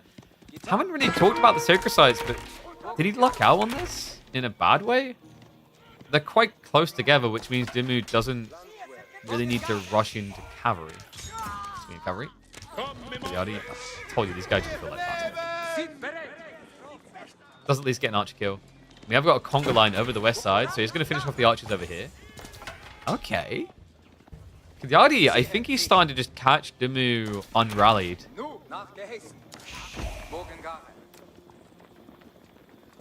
Other thing is, actually, Dumu hasn't moved out onto the deer. I think he's not going to now because of the Kingdom of France. And he's going to have to, though. Yeah, because it's just ran out of sheep, so he'll go berries first. Doesn't want to risk the deer. It's crazy, though, because this is like one of the jackpots for walling I've ever seen on Dry Arabia. One of the best. Be paranoid about those knights, though. Start step back. Chevalier absorbing a lot of blows, even without undermesh. Nicely done, though. It's going to be a bypass onto the archers. Looks like the Pilgrims are going to get back to work, but numbers are building in favor of Dumu now. He's taken the archer lead in a big way. It's a double up. And we do at least have undermesh now coming through. Dumu could consider just going into the melee tech as well. It's not crazy reductions in damage. It's like a 7.5, 8% damage reduction against Chevalier. The Pilgrim costs. So the Pilgrim techs are 300 resources and then 500. So it's 200 food, 100 wood. And then tier 2 is 300 food, 150. Oh, sorry, yeah, 450, not 500. But you're also sacrificing a villager per.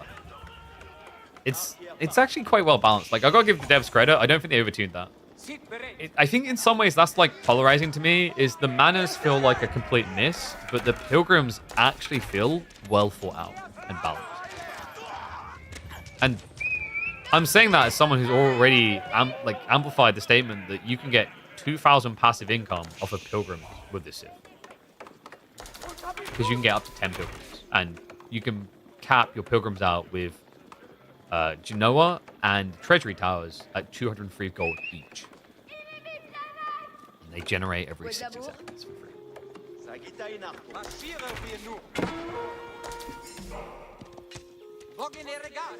So things are starting to slip a little bit for Kilyadi. He is now getting the Steeled Arrow, which is going to rebalance it slightly. But this is tough, man. I mean, this is an interesting build from Dumu, because another part that makes the Prelates not feel bad, you know your opponent has sacrificed villagers to even age up in the first place. 3 of them, in fact. So you're kind of warranted to build 3 extra Prelates and not be behind on raw eco count, but be up on raw gathering. I wonder if that is part of the thought process for Dumu as well. Is that against this Civ, mine work is more forgiving.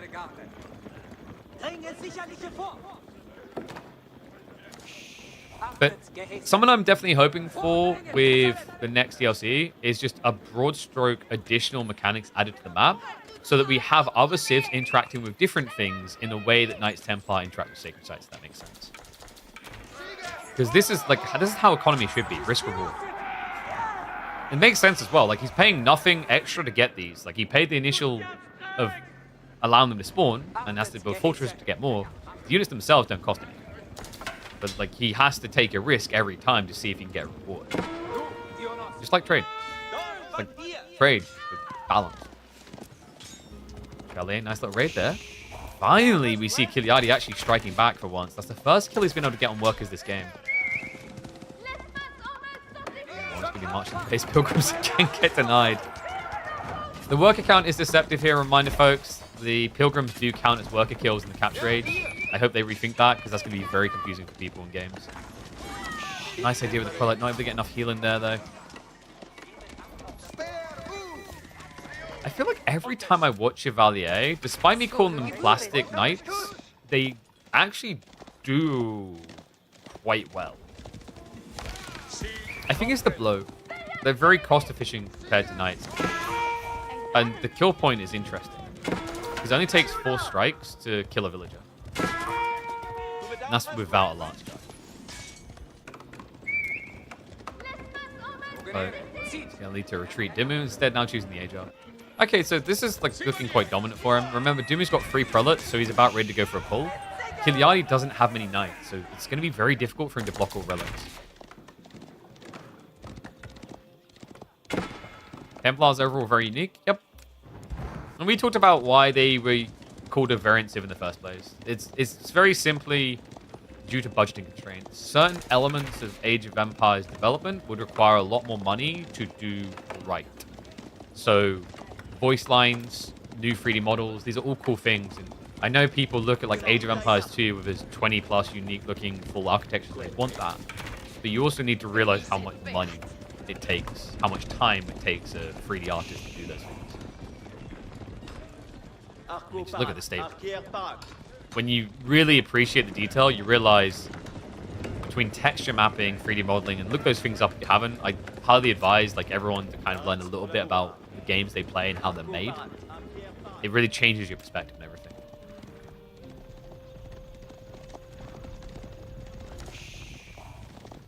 And we have a Burgrave. Okay, I am smiling right now. This is cool. Unfortunately, his opponent went mass archers, so we're not going to get to see the Landsknechter, because Landsknechter actually should be the benefactors, the biggest benefactors of the added Burgrave effect. It now gives all infantry a 50% charge damage increase. These spearmen, when they charge, should stab harder. Problem is very, very difficult action. He's going to get erased. Got Wool on the flank. Chevalier is going to deny that, though. Meanwhile, a dive in the back line here. Kilyadi trying to make it out the raids now. He knows he's going to lose the main fight, so he needs to find chip damage now. Archers have to concede territory. Men-at-Arms spam is already on the way. And the veterancy for Archers now only 35 seconds out.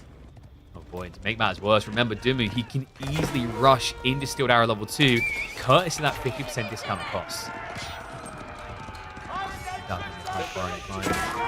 Beautiful timing. That Men-at-Arms actually saved a few lives from the dive there. We'll be able to make it back to safety. Meanwhile, the Pilgrims will not. Let's ignore the bodies. Yep, don't worry, boys. They're pushing forward. We're safe.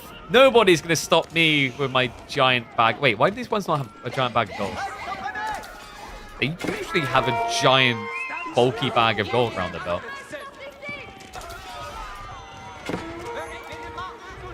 Kilyadi's just trying to get a fight while he still can. He knows that these Chevalier are not going to really carry him anymore. So he needs to wipe out the archers before it becomes a real problem. Good timing as well, actually. The Steeled Arrow is coming in 20. Men-at-Arms is a bigger concern, though. Kilyadi doesn't have a golden solution for that yet. If he can sort of survive towards a tech up, Genuine's crossbowmen should, in theory at least, be very good. Is there anything else you could do? Probably not. I don't think Angevin Empire solves the problem. It actually makes it worse because of heavy maces. So if Kilyadi does find the age up, at least to counter Men-at-Arms, Genuine's seems the most viable. And also, it just sets you up to get more income, which he direly needs right now. He's losing the relic game big time.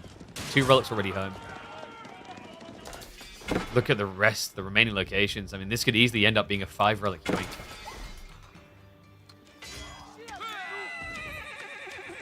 We're close to overflow point.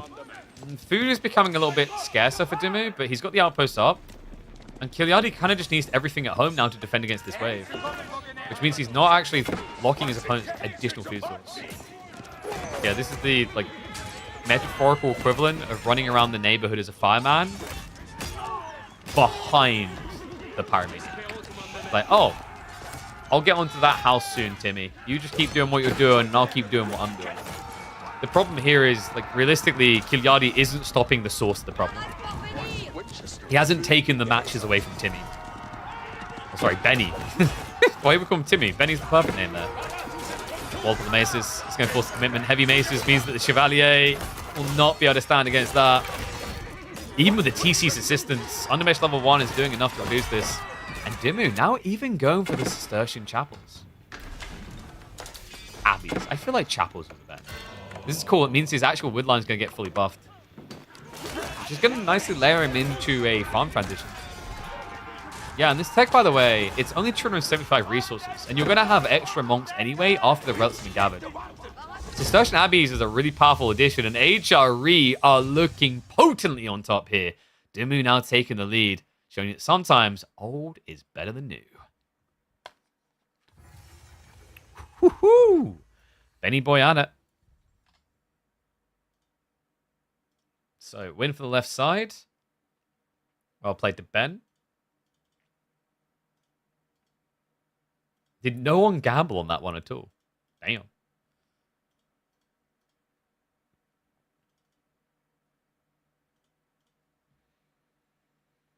Samuel says Lancaster needs a rework. Elements of it definitely need a rework.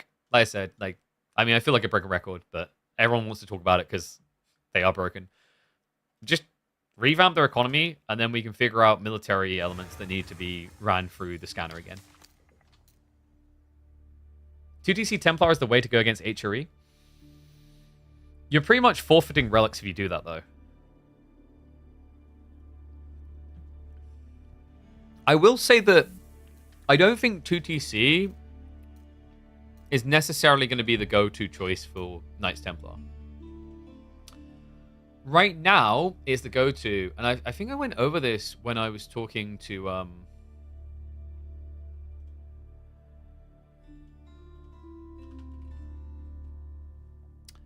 yeah, I went over this when I was talking to, like, in Voldemar's chat. The reason why everyone thinks Knights Templar 2TC is the go-to play is because every single time people start with a Civ is the go-to. Like, if you think about the macro nature of Age of Empires 4, greed offering safety is the default approach, because there's theoretically, like, there's value in aggro. I've always said, like, attacking first is good. It's why Mongols were, like, peak at release. But even with that peak, the reason why Mongols are so good was the resource denial afterwards. It wasn't just the attack. Because attacking is very hard in Age of Empires 4. There's a reason why most people don't all in a TC, a primary TC in Age 2. They go Age 3. Because you can easily just get repelled by that town center. So 2TC play right now is encouraged in people's brains because it offers a safety net that allows you to flex into many different branches. But as the meta develops, I think we're going to see a lot more people shifting towards 1TC all-in strategies around the Pilgrims. What are my thoughts on the Sergeants? The Sergeants need to be readjusted slightly. They actually have the potential to be one of, like, the most giga-busted units because they're basically a pseudo-RAM.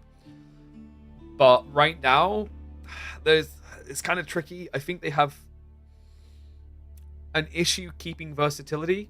To make an all-in Sergeant play work, you have to really wholly commit to it. But wholly committing to it means you don't have transitions ready. The other weird thing with Sergeants is it's food and gold. And in the early game especially, Templar want to use wood. I don't know if you could really solve it by making Sergeants be wood costs. I don't know if that's the way to go. It could be interesting, though, like if Sergeants cost, what, 60 food? They're 120 cost, right?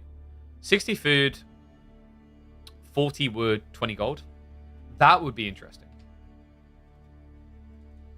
But then, like it sounds like a simple change, but genuinely that type of change could actually just make them immediately busted. You think Sergeant plus Horseman all-in would go crazy? The funny thing is actually Sergeants are a really good counter to Horsemen. So, like, this once again goes to the scaling issues. Like, theoretically, actually, the play is go Archers and then go Sergeants. Because if you go Archer Sergeants, then you counter the Horseman play they used to counter you, and they also get pushed off a Horseman entirely because, like, there's a risk you then go Spearman.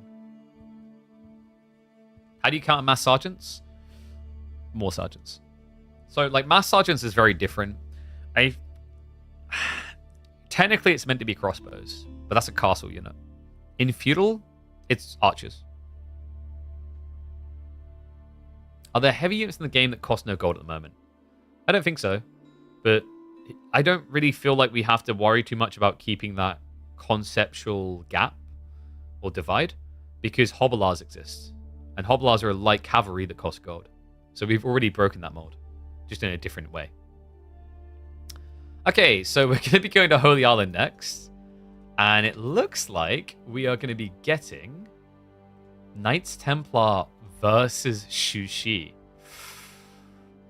That's actually might be enough to crush Knights Templar. Ooh. Okay.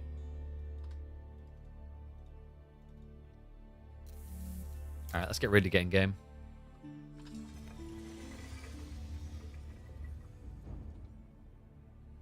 Give you guys 2 minutes. On Predickies. Jabs and Zhug also cost gold? Yeah. And Musafadi, yes, they're gold-based. But they are meant to be like a replacement for Men-at-Arms. In a weird way.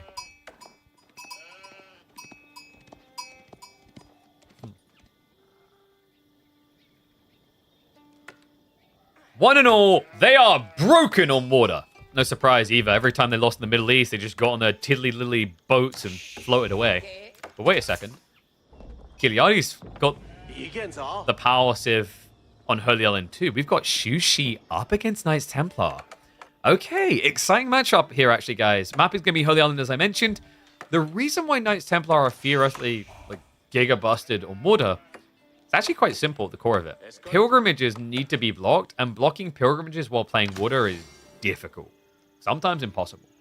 This map is at least interesting that the profitable pilgrimage would take you across the waterway, but we'll see later in the game if that matters, and then we show it off, because it has a very weird mechanic to it that actually makes it quite difficult still to kill KT. However, Dumu might be the one with problems. Maybe? No, okay. It's not tight enough spawn. Yeah, you always have to check this on Holy Island straight away. Holy Island is probably, on average, one of the best maps, like top 3 for Shushi's Meditation Garden spawns. Very often, you'll be able to get 3+ veins plus a food source in an area. This time, I believe... Yeah, actually, he might be able to clip that. Double gold, stone, and berries. So, 116 resources, I think? No, 111. 111 resources, pretty respectable. So what does Dumu want to do in this game? Obviously, you're going to be opening fishing. As KT, you don't actually get many unique elements to Waterside. There is one, however, guys. This. Crusader Fleets. So this is the tech that allows you to basically buff your Hulks. But that's for good reason. They need Crusader Fleets and Imperial Age tech, because this Civ doesn't actually have an Imperial Age bow. Reminder, the Knights Templar have 0 gunpowder units. No trade ships? Nope, because this Civ can only get trade if they go Venetians. Oh, I actually forgot to test that. Did anyone test if Venetian traders can go on water? That would make sense, actually. And it wouldn't be busted, because if you guys have some Venetian traders, they are like double the speed of normal traders. What? I like how now to measure meditation gardens, we've resorted to manas.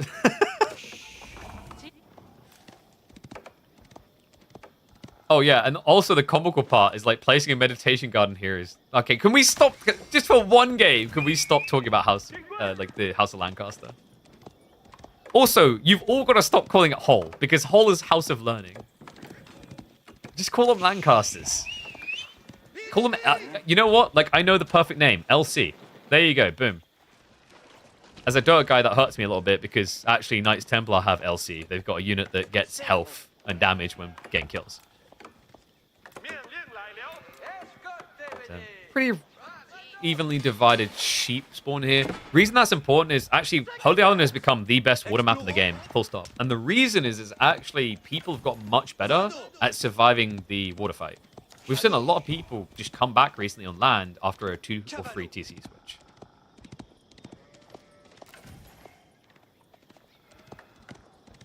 You still read holes? That's what I mean. Like, we've just completely ignored an existing acronym for things.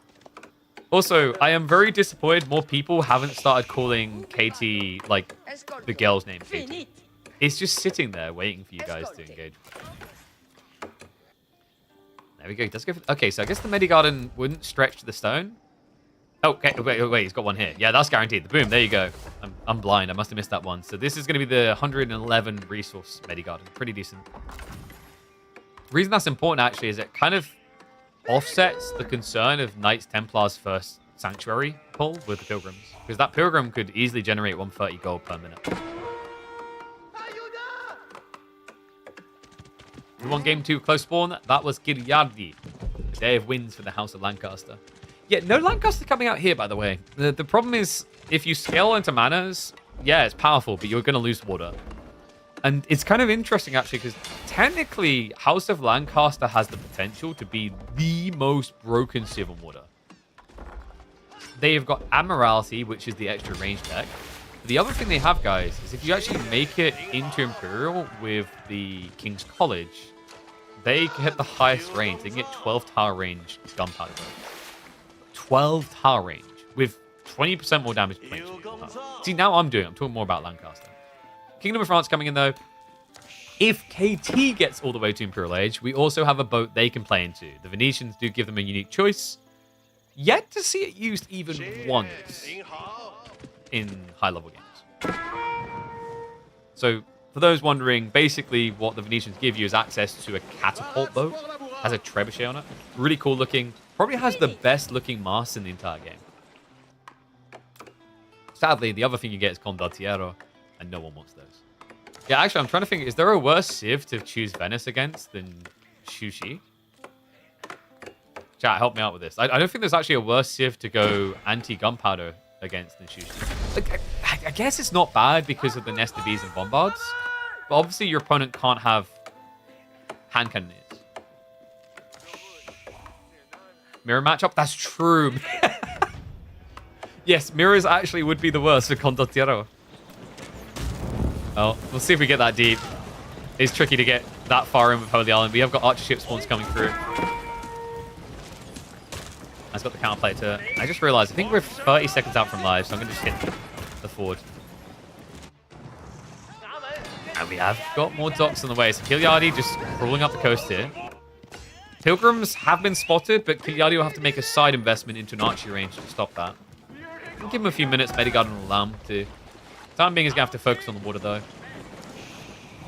I believe we are about to be caught up now. Condottiero against Malians? No, dude. Condottiero against Malians is pretty good because they have gunners, Lucifer gunners. For those who don't know what the Condottiero are, they are the Venetian unique unit. It is an anti-gunpowder unit. It's way too weak. It actually needs to be buffed by quite a bit. And no, for those that are just tuning in and haven't noticed it yet, Knights Templar do not require lumber camps.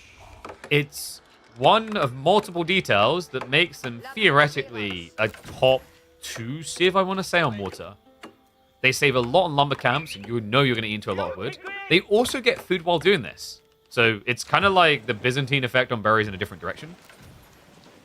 And then the other things, obviously, is to do with the sacred sites generating gold quite freely and easily. Pretty powerful. Unless like we do have the second pilgrim coming in, Sanctuary now being queued up. That's the other thing, actually, that just feels really nice on water maps. You want to be on wood heavily anyway, and that generates food. So it already sets you up the correct economy to get Sanctuary.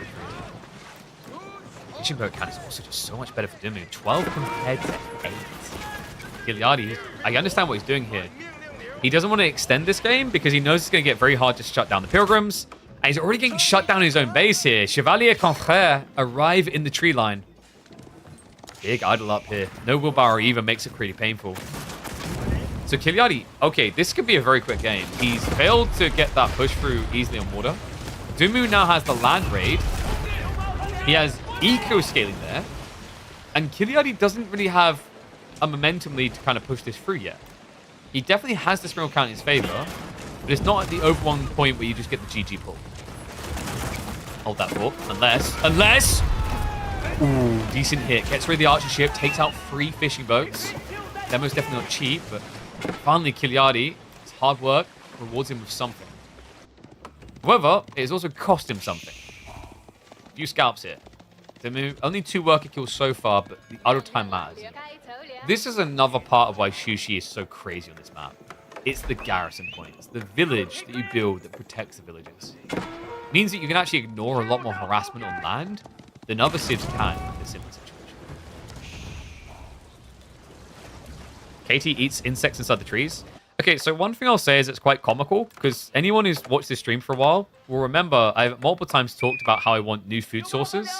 And one idea we came up with was like orange trees or pear trees.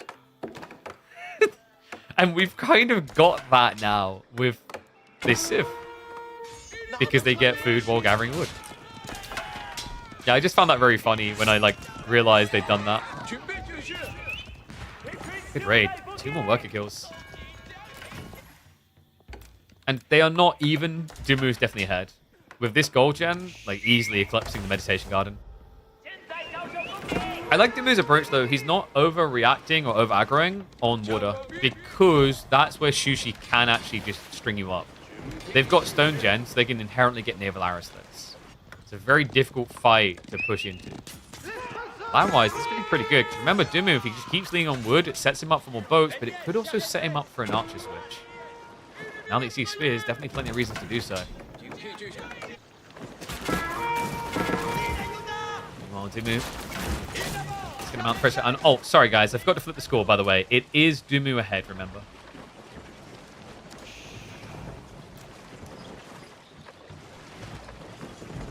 What about an apple tree, but only Muslim civs can gather from it? Last time I checked, and, I'd have to be very careful as a British person who doesn't have a religion but is from a Christian country. I really like apples.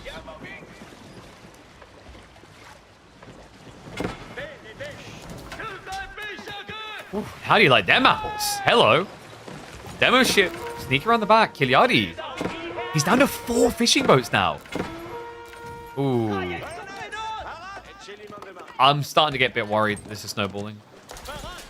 Look at the Springle count. This is ridiculous. It's 7 to 12. What's Kilyadi's plan now? He doesn't really have an eco that's winning. He doesn't have a military that's winning. On land or at sea. In fact, Dumu's trying to style on him there, peeling away the heavily injured knights. Kilyadi has at least switched on aware. Dumu instead is going to switch into raid mode again. Honestly, with this type of lead... Wait, are you kidding me? Transform into boat! Open the arrow slits! Yeah, reminder that when the pilgrims go into boat form, they get an extra tag, which isn't a good thing. It equals extra things to count you. So the docks do heavy amounts of damage there. Nicely done. Yeah, it's kind of funny that you can just insta-detonate on pilgrims. That's an interesting thought, actually, in late games. Like, one demo ship could shut down a full pilgrim.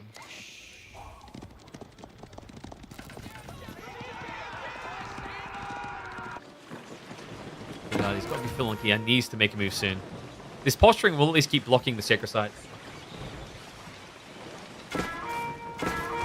Pilgrims can transform into boats. What do you expect them to do? Swim to the Holy Land? With those scrawny arms? And that heavy bag of gold? No, come on. Run!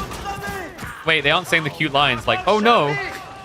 I still love the little text lines. I wish we actually had more of those text lines. Gulp is great. Oh no, and run are great as well.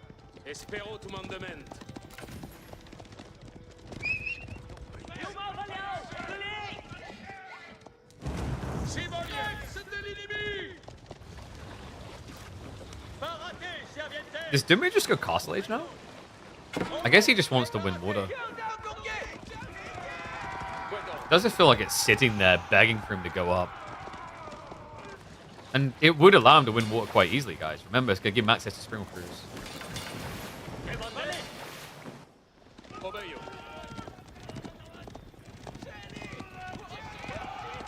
Cav should have a big owl when they run to a spear brace. No, dude.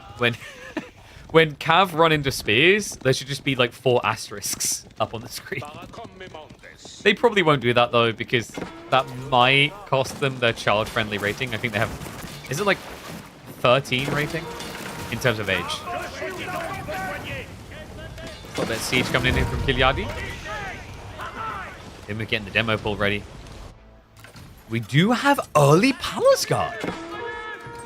Okay, cool idea actually. If the Chevalier were here, it's bad news, but right now, a lot of out time being achieved as Dumu has to react to it with mere shivs.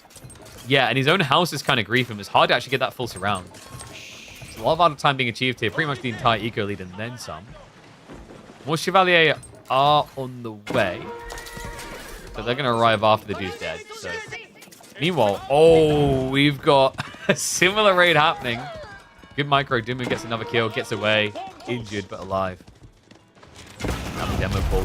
Oh, big hit from both sides. Hello! The wallop that he needs. Can he get the connect? Yes, the ending boats! A reasonable strike there, considering both went for a heavy pull. It means Dumu is now doubling up on the Springle count. No immediate GG hit that he was looking for, and Dumu definitely used a lot more boats than that. But he can afford to with the current state of his economy. All this does is allows him to continue to dictate flow. Kilyadi is going to keep trying to creep up, relying on those naval arrow slits. Dumu looking to rely on an age up here. Just needs to sort the gold and he's ready to go. Dodge. Not able to connect. Got to be careful at this stage because you just start to trickle them. Not getting that maximum impact of, say, having 4 or 5 charging in.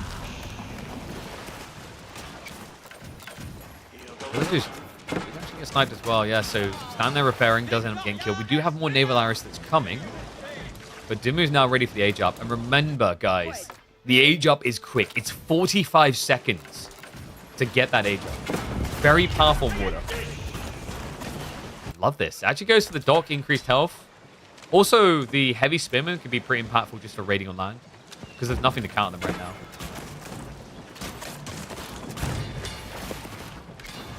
Demo could come out, but actually, Rally's behind. This is tricky. Usually you'd expect your opponent to have to wait until the age up to clear the docks this quickly. No, Joe. Look at his resource bang. Like, this is the thing. You have to read Knights Templar for what they are, and it's a bastard logic. You're not sacrificing villages building a landmark. Yes, you're sacrificing villages you could have built. You're not investing 8 to 10 villages for God knows how long to get the landmark. Your whole economy, similar to a bastards, is just working to accrue. Now it's time to summon the crew. Templar Brothers on the way. Siege crews on the way, or sprint crews rather, with armed help. Big difference maker in these water fights. Kilyadi. He knows if he goes back from here without some sort of big hit, he's going to be playing from behind. You see why he's hesitant to just rush the age up. He's starting to stockpile, but this big demo pull is about a Dumu wipe.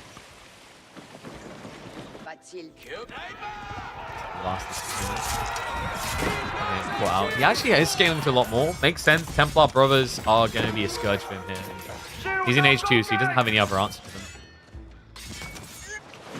Well, you can see Dumu is ready to clear. Kilyadi, he has got 12 fishing boats. So this will be a heavy impact into his income. He's going to skirt around the demo ship pulls from the docks. He can just camp on the economy. He can shut this show down. Backstab demo coming in.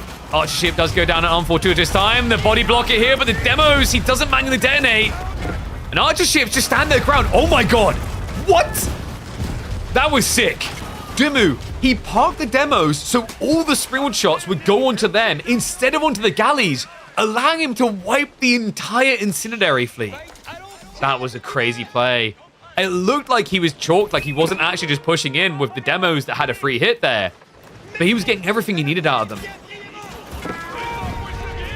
Now on land, looks like he's getting everything he needs there. Templar Brothers now starting to raid in. We'll go for the Taxman, efficient choice. Does spot the tech up being complete. We'll continue the pressure. Just trying to get in for that killing blow right now. Interesting that we're not really seeing any pros starting to use the staggered formation in these type of moments. Probably feels like a panic button more than anything else when things go really, really bad. Credit where credit's due. Like, considering where Kilyadi was a minute and a half ago, the sprawl count isn't as out of control on water as it once was. And that's because Dumu is heavily investing onto land now. More Templar Brothers coming, but the Vet Spearman upgrade is already in. These boys are starting to struggle. So Dumu aiming to consider another switch up. Side.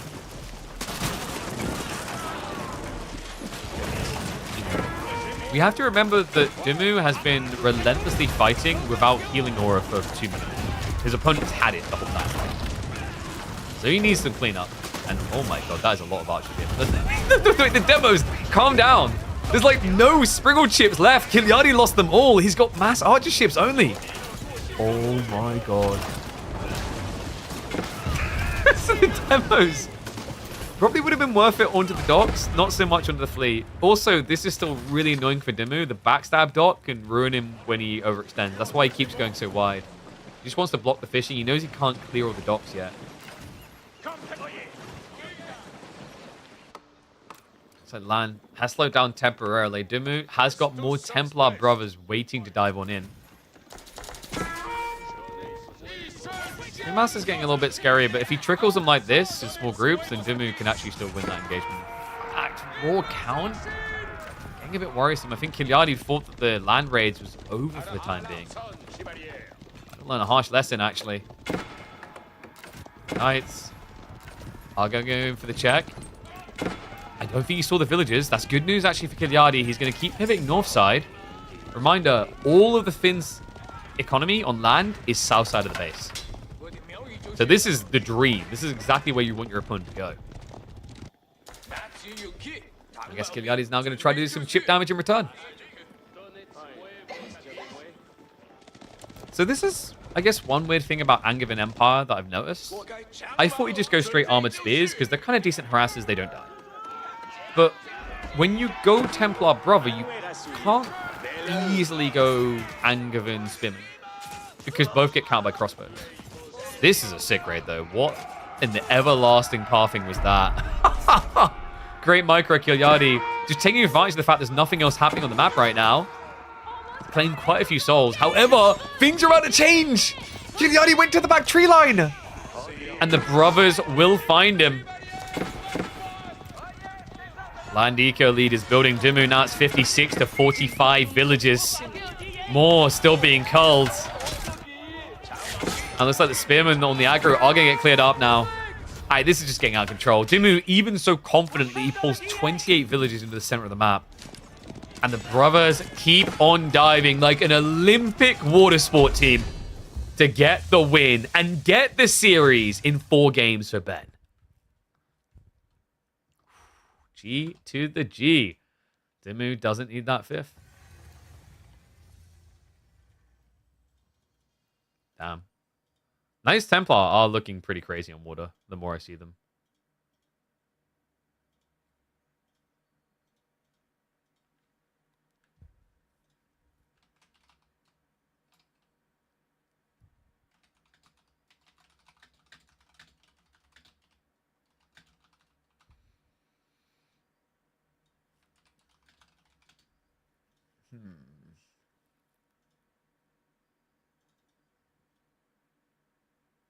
One.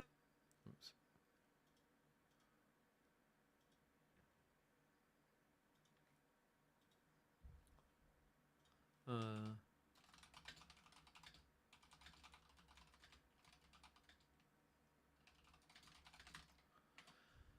So that's that series done, but we do have more series coming up, guys. So I'm just checking what the schedule looks like.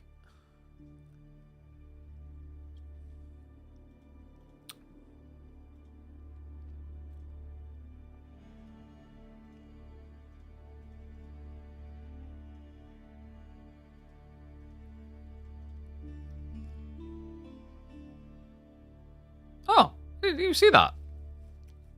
My Discord now has a KPMM logo emote. So the other series we're looking at, I think Anatan Krakody is due to start in an hour. We probably can do some more KPMM while we wait.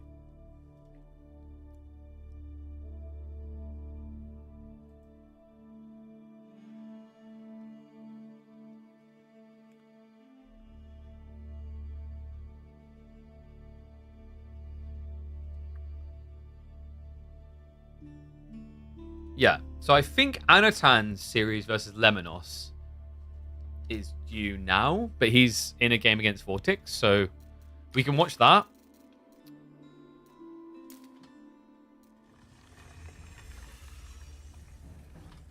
So I'll put it up next. We'll do some round of 32 stuff.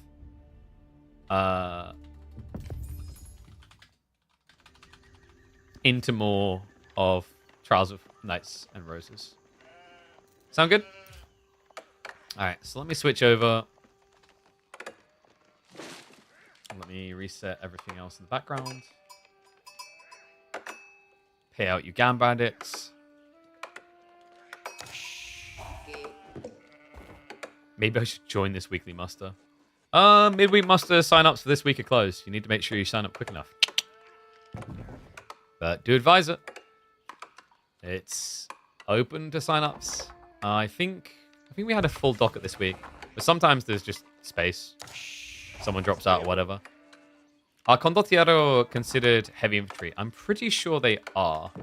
I'm just going to double check it, but I'm pretty sure they were. Yep, heavy melee infantry. With...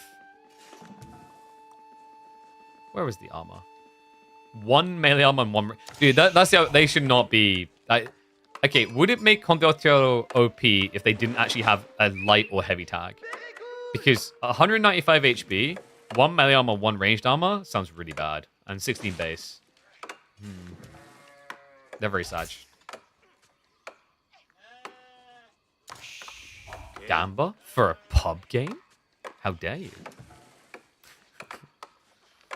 All right, one and all, welcome back to the channel. We've got Anatan up against Vortex pub game here while we wait for Anatan to hop into his tournament series. We're casting a lot of him today. Should be an interesting one. We've seen Knights Templar versus HRE already, and an interesting one that feels like it favors HRE. I think, considering that Knights Templar love to scale archers, and HRE are so good at doing that exact play, it does tend to put them ahead. But maybe Himiyama is the map that could be their weakness. Reminder that on Himiyama, compared to like Dry Arabia, you have a lot less wood buffed inside the Archon range. And Archon it is. Meanwhile, Pam Pam, aka Anno, has actually gone... Oh, nice. Look at that. I'm going to do the name change. Last time it was Anatan anyway. So Anatan has gone for the water play. That's interesting. HRE, if they scoured this, they could have probably went for a Rax to deny. But then you'd be building into spears against potential archers. Whoa, he's not doing archers. I'm so excited now. Okay, I'm excited but also scared because he is now going to try to build axe throwers against HRE that can archer bob. That's a very early mill though. And I think this is pro scouts. Wait, what? If this is just Axeman spam, which it looks like it is, I'm starting to lean Anatan. Okay, this is cool. I've seen this type of build before, guys. Barrack spam into mass axe throwers. It's kind of hard to execute, but really, really powerful when you hit your timing. You can do a lot of damage to people with this. Oh, this is exciting.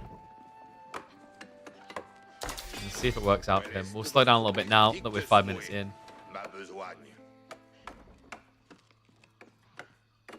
How do you guys gamba, by the way? Okay, about 50-50. Respect it.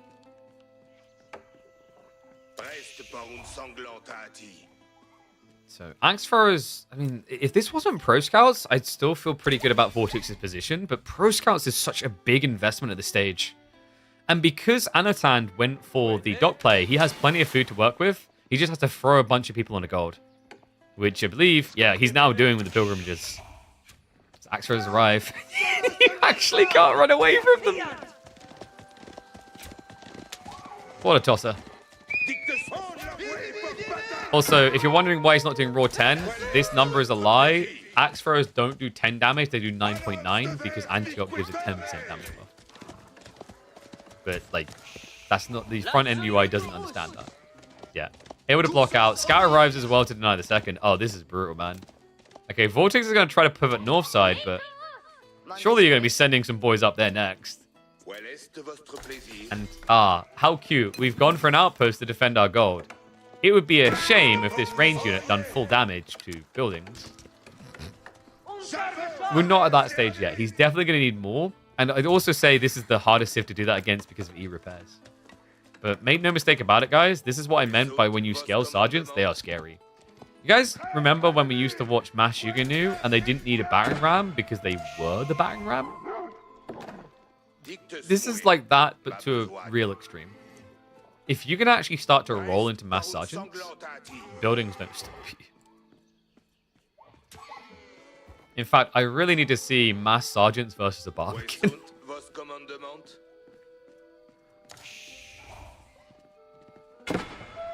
Looks like we do have the stables being dropped. He's waiting, though. He wants to see a reaction to archers, because archers is the counter sergeants.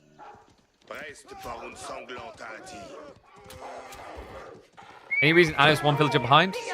Yes. He's actually more than one villager behind. Templars use up 3 villagers worth of production to go feudal. And then for pilgrimage, it's an extra villager. So actually, you see it's 24 to 28. So Anna does want to be a little bit careful of that horseman. That's revealed that he already has a stables. And great reaction by Vortex. Yeah. Was the horseman necessary yet for Anna's hand? I gotta wonder. What was his goal? I guess he just wanted this to deny Pro Scouts, which makes sense. But now you've kind of sprung the plan early. Your opponent hasn't overbulked into archers. He's actually switching back to spearmen now. This is a good sign for Vortex. First, I'm going to try to deny what they can. Yeah, they have to go after the spearmen. Archers are now going to try to contest him. One horseman shouldn't be too threatening.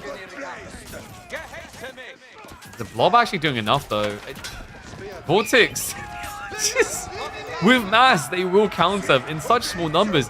The crazy thing is, since we last saw this build, the hotfix gave an extra 10 HP to these things. They used to be 95 HP. 10 extra health actually makes a pretty big difference against early Archer scale. But it looks like he has been denied. The other awkward part is, like, Horseman may not seem that great against full melee armor, but half the damage is going through, and you want to take the archers out, not the horsemen. So you're just kind of ignoring this unit that's wailing on you the whole time. Archer ship is now going to be coming, but gotta say it, Vortex is in a great position right now.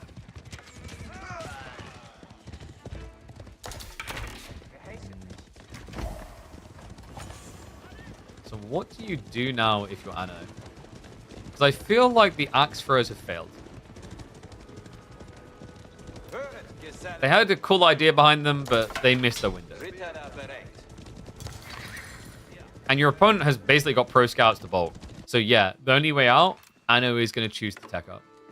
Kingdom of Castile. Ooh. Your opponent is going archers, that's true. But he also shoots horsemen.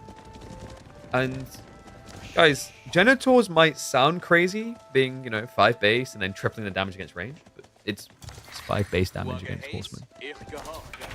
And also, they have a very long attack animation, so they usually get caught. I'm trying to think if I've seen one Genitor game where I, like, sat back in my chair, blown away, and said, wow, Genitors won that game. And so far, I haven't. I want to see it. Because right now, I might go as far to say that Genitors feel like the most niche unit the Knights Templar have in the entire game. Like, next to Condottiero. Now, this is where Axemen should be good. When the archers aren't here at all, you can focus fire, the horsemen will die. He has also got the veterancy coming in. And Templar Brothers on the way, alongside Genitor. Meanwhile, it's going to be Regnant, so Vortex just going for standard greed. Doesn't feel any pressure to go Burgrave. Don't really blame him. There's not really a threat point for Burgrave.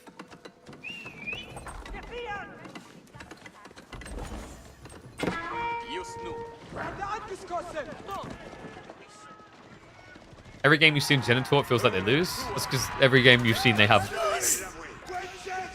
Honestly, usually Kingdom of Castile feels more compelling for the Sacred Site detail. Because reminder, when you choose Castile, you turn Sacred Sites into Kurotais. Veterancy for Axemen is really good. It is. You get a pretty nice stat booster here. We can show them... Whoops. You get an extra 1 armor, and then your health gets buffed up by 40. Damage increase, not as crazy. But the raw HP increase makes them a sizable force in the front line. Issue right now is like, yeah, you've got decent health, but your ranged armor is still very low. Genitors are now arriving. We talked about the Horsemen as a counterplay against that. Start firing down. First the Knights Brothers able to hold on. The Templar Brother is going to have to leave. Axe Throws should better protect him. My concern is right now, like, the Archer Clump is doing a lot more work than you would have ever expected while still just being feudal. And the Genitor is just like, underwhelming. Oh, man. Remind if you don't choose Castile, you'll actually get a useful... Krakeny should know, he had that game, Kent's was it Striker against House of Lancaster, where he pretty much parked himself on the Sacred Site just to try and get some value out of Castile. The funny thing is, so, you know, people talk about Yeoman and all these other units, etc. Genitors are the truly obvious unit that could very easily be completely broken. And there is proof of this in the Age of franchise. Because Genitor, for those that don't know Age of Mythology, already exists in that game. It is basically Terma from Age of Mythology. And that is a unit that has gone back and forth in a cycle of being completely broken and completely broken. Genitors will get buffed, and they will be broken. I'm predicting that already.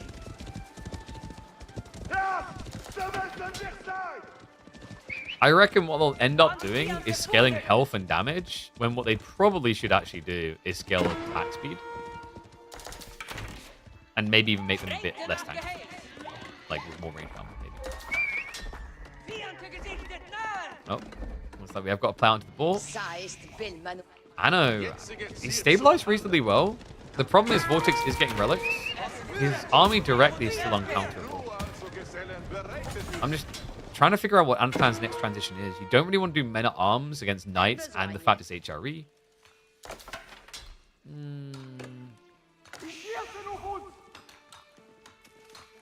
I guess we just do more axe throwers. I'm just stroking my chin on this, and the answer is just build more axe throwers and fight near the sacred sites.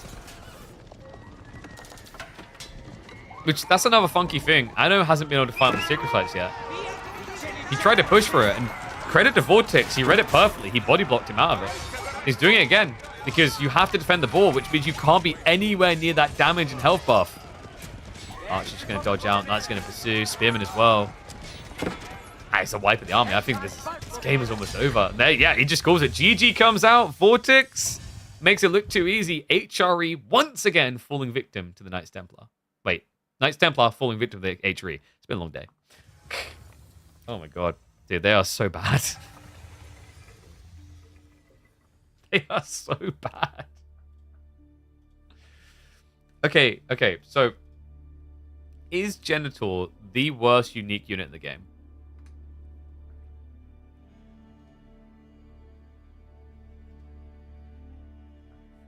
No. Because Droman still exist. But if you had to have a podium where you rank the 3 worst units in the game,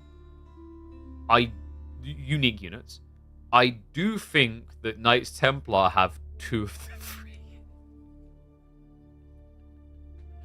Because they've got Condottiero and they've got Genitors. Man, those are some saddo little boys, aren't they? Oh no, I feel so bad for them. What a sucky existence. Alright, one sec, guys. Let me see.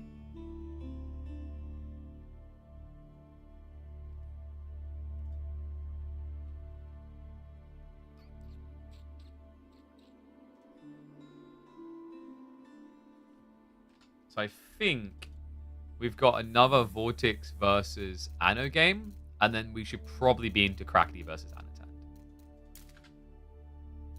When are you going bald for the subs? That's impossible. Have you seen how much hair I've got?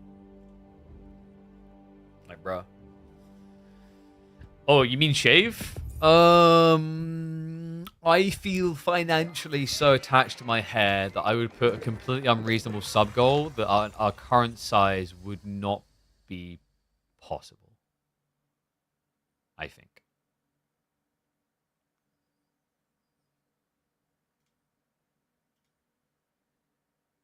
That would be my feeling on it. Okay. So let's hop into game though. Do a little bit of speed up.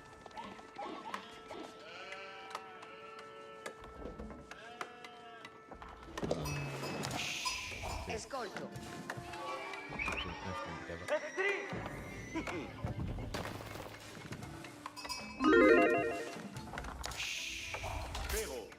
100 subs? Yeah, but you do it for 100 subs, Philly, because you're probably already like semi-bulging in the back. When you got hair like mine, it's literally like your like. All right, all this talk can be shaving my head bald, dude. When you've got hair like mine, it is your asset. It is the asset. Have you seen my face? All right, this ain't the money. It's the hair. The hair is the thing that carries me. We need to get oodles and oodles and boodles and boodles and bundles of money for me to shave that all off. A guy who's not afraid to shave it all off already has good old Vortex over here going up against Anatan. One and all, welcome back to the channel. It is Carmel time. We're at 2x speed just for a first minute of gameplay to catch up. Byzantines up against Knights Templar. I was thinking about this matchup, and it's one that actually feels like it should be pretty good for Byzantines because of Javelin. Javelin Limitane should feel like it's a complete blocker to KT. Because KT are going to do, like, poor man's French. They're going to do Chevalier and Archers usually. Knowing that, does Anatan take a different direction? Yes! Yes, we're getting it! It's Hospitalier time! Alright, I'm excited every time I see this choice, because I think it is the most interesting, difficult to navigate, and highest skill ceiling of the 3. Knights Hospitalier makes a lot of sense if you think your opponent is going to switch straight into Limitane. He's probably going to want to go Javelins. You don't have much ranged armor, but you can keep yourself persistent in the game with Hospitalier.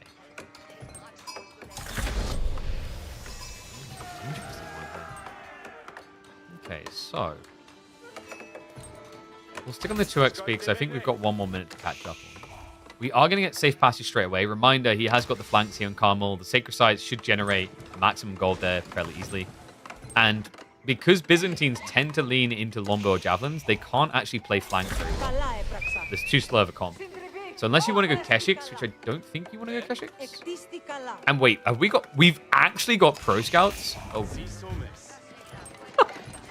Okay, so we just cast a game of Vortex and Anatan on the ladder, where Vortex's HRE went Pro Scouts. So this almost feels like we're using a heavy dose of irony here.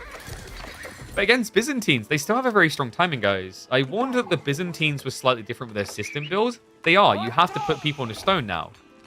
But that doesn't mean you're weak. You just aim to consistently scale systems earlier. What happened with this build is because you have to go for systems earlier now, via stone, your mercenary timing is delayed slightly. Your first one. Your second one, not so much, guys. Like, I've seen it time and time again. Vortex already tested this. He can frequently get the second mercenary pump out pre-9 minutes, which is in some ways better than the old mercenary build. Doesn't mean your first group of mercs aren't really doing much, and I think that's what Anatan is trying to exploit, is the idea that he should get this first pull back for free. Dude even went double stables to try and guarantee it.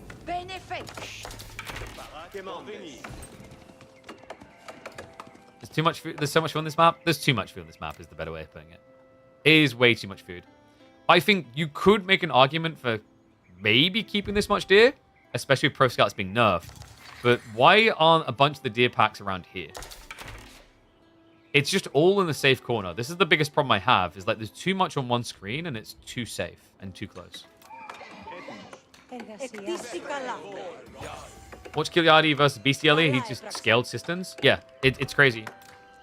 So I think we done our top 5 changes of Season 10, and I put the system change as one of them. And I do kind of stand by that. The system change was big. It's a huge deviation from what you're used to doing. But I don't think it's a nerf, necessarily.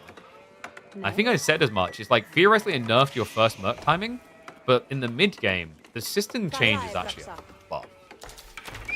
Especially with the way you scale your economy. Like, mathematically, it's just better than the old system.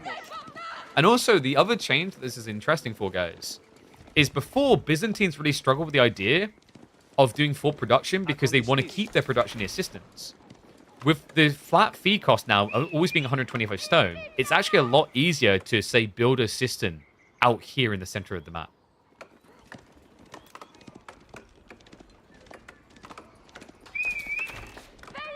You like the aesthetic of having more systems? Yes, but I'm disappointed that when you play against Japan, the ninjas cannot drop poison in these. Come on. Okay, so we do have archers starting to blob up a bit. Does Anno want to stay in the age long? Because this feels like the type of build you do for Fast Castle Templar Brother. Makes a lot of sense. Those Templar Brothers are better knights. On top of that, he did go for the French. Oh, wait, no, he went Hospitality, didn't he? Yeah, ooh. I'm so used to saying French. So maybe not? I guess you could Castle Rush into standard men at arms. He hasn't really used Hospitalier, but I think it was more about the protection element. Because remember, you do get the Order of the Dragon health pool on villages. Templar Brothers are better knights? Yes. They have 30 more HP. Sorry, 45. 45 more HP. They have 275 instead of 230. But you do pay slightly more for that. So you can see over here, you end up paying 260 instead of 250. Hospitalier going to Genitor for extra healing. I theory crafted that build, and I wanted it to be good, but we're back at building Genitors again, and that doesn't feel good. In theory, here, you'd think it's nice because your opponent has Lombos, but remember, he also has Limitane. That sucks for Genitors because you're going to be doing plastic levels of damage. He's going to go for it, though. I guess you could focus on raiding. One awkward thing is Genitors hit for so little, and Akratoy completely negates you. So that's something he's going to have to be aware of. But like in theory against the Lombos, at least, this could be good.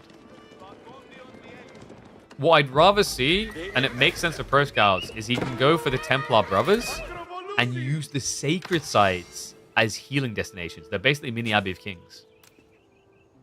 That's Micro Vortex actually denying the Pilgrims. Which is tricky to do, by the way. The other reason why Hospitality is nice, it doesn't just buff your village's health. It buffs your Pilgrims. In fact, it buffs all workers. I keep forgetting to test this, but I'm pretty sure fishing boats also get the extra health.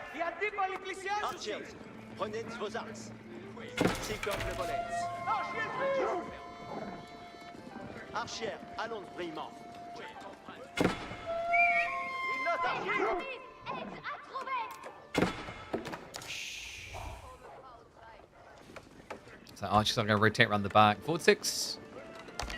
So one thing that is a bit funky about Anno's build is I think the dominance of French threw him under the bus a bit. Because most players play French, Vortex already prepped for French. So by prepping for French and not experiencing French, he's meant to feel bad. And now Templar Brother can make him feel good. Run, little pilgrim. Wait, is he going to make it to the heal? He might make it to the heal. The heal could be clutch it. Ooh, no, he's dead. Rest in pieces, Jacob, the 15th of his name, with his staff wonky and not fully erect. I'm sorry, what? More pilgrims coming through, though. This area should be secure now. That one archer should be able to protect the additional. We don't have a switch. It's going to be leaning into archers still. But what's scary is Vortex's economy is just blitzing it. Reminder, he now has basically 25% more villages than what's showing. So he's almost 50 eco. Well, by comparison, Anno's not really competing. The idea, though, with these knights isn't just the healing on the flanks, it's the fact your opponent is playing the flanks right now. Fortunately, he's not on both. He's prepping to defend the east side. Barry is just a pristine target, just wants to keep scaling those mercenaries. Ranged Armor 2 is on the way. Veterancy is already in for Vortex, but the longbows aren't in position.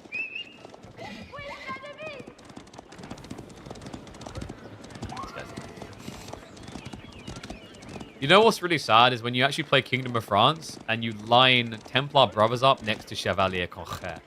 Even when Chevalier Conquer are elited, and I've never seen someone in a competitive game elite them, they still look so much worse.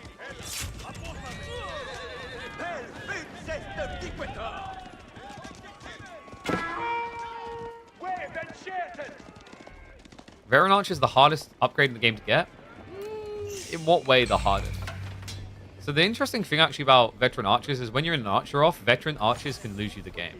Because sometimes just having more Archers is worth it. Feels the worst to get? Not always. I guess Limitane gotta feel pretty good. Oh, you mean like, yeah, it definitely takes forever. That's true of so many times. You just don't notice it for Byzantines because this guy rushed 5 systems and can research and upgrade tech in, what does it end up being? It's like 24 seconds? Okay,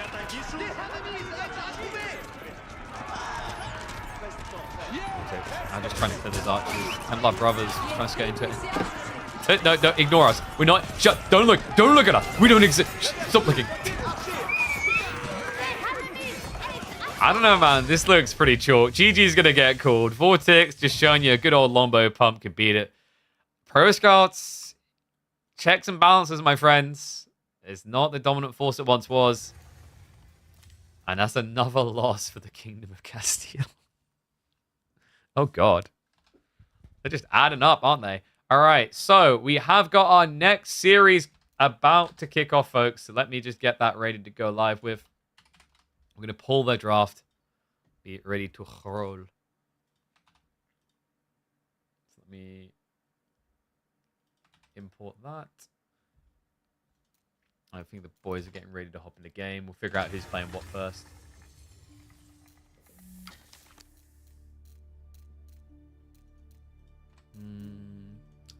So, looks like Anno is going to be Lancaster first, and then Crackly's going to be Knights Templar.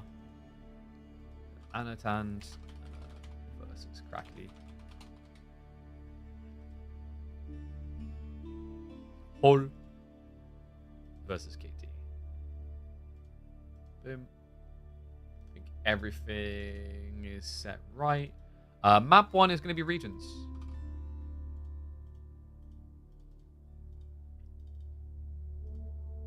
And we can switch over 20 draft now.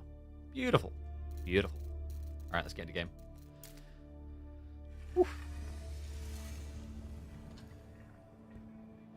KPMM when?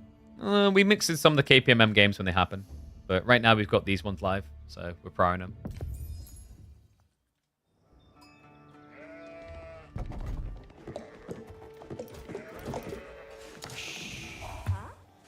Alright, let's get predickies going.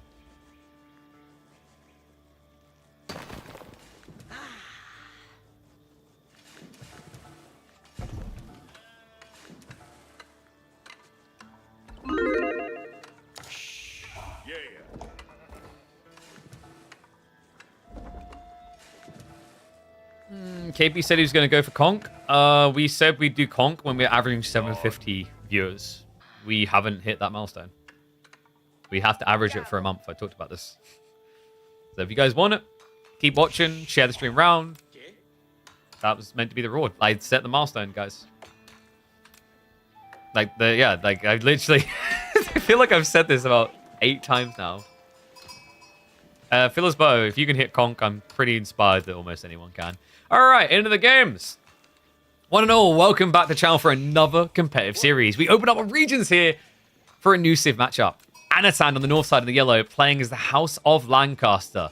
The whole list of opponents. See what I done there? They're coming in on the other side. Kilyadi is going to be on the Knights Templar in the teal. Honestly, like I'm starting to think more about Carmel. With Carmel's addition, I'm not even sure I care for regions anymore. It feels like obviously Carmel needs to go through 2 or 3 more iterations. But once it does, I think it's just going to be a better version of this map. Has KP never hit Conk? KP has never tried to hit Conk. Why am I referring to myself in the third? What?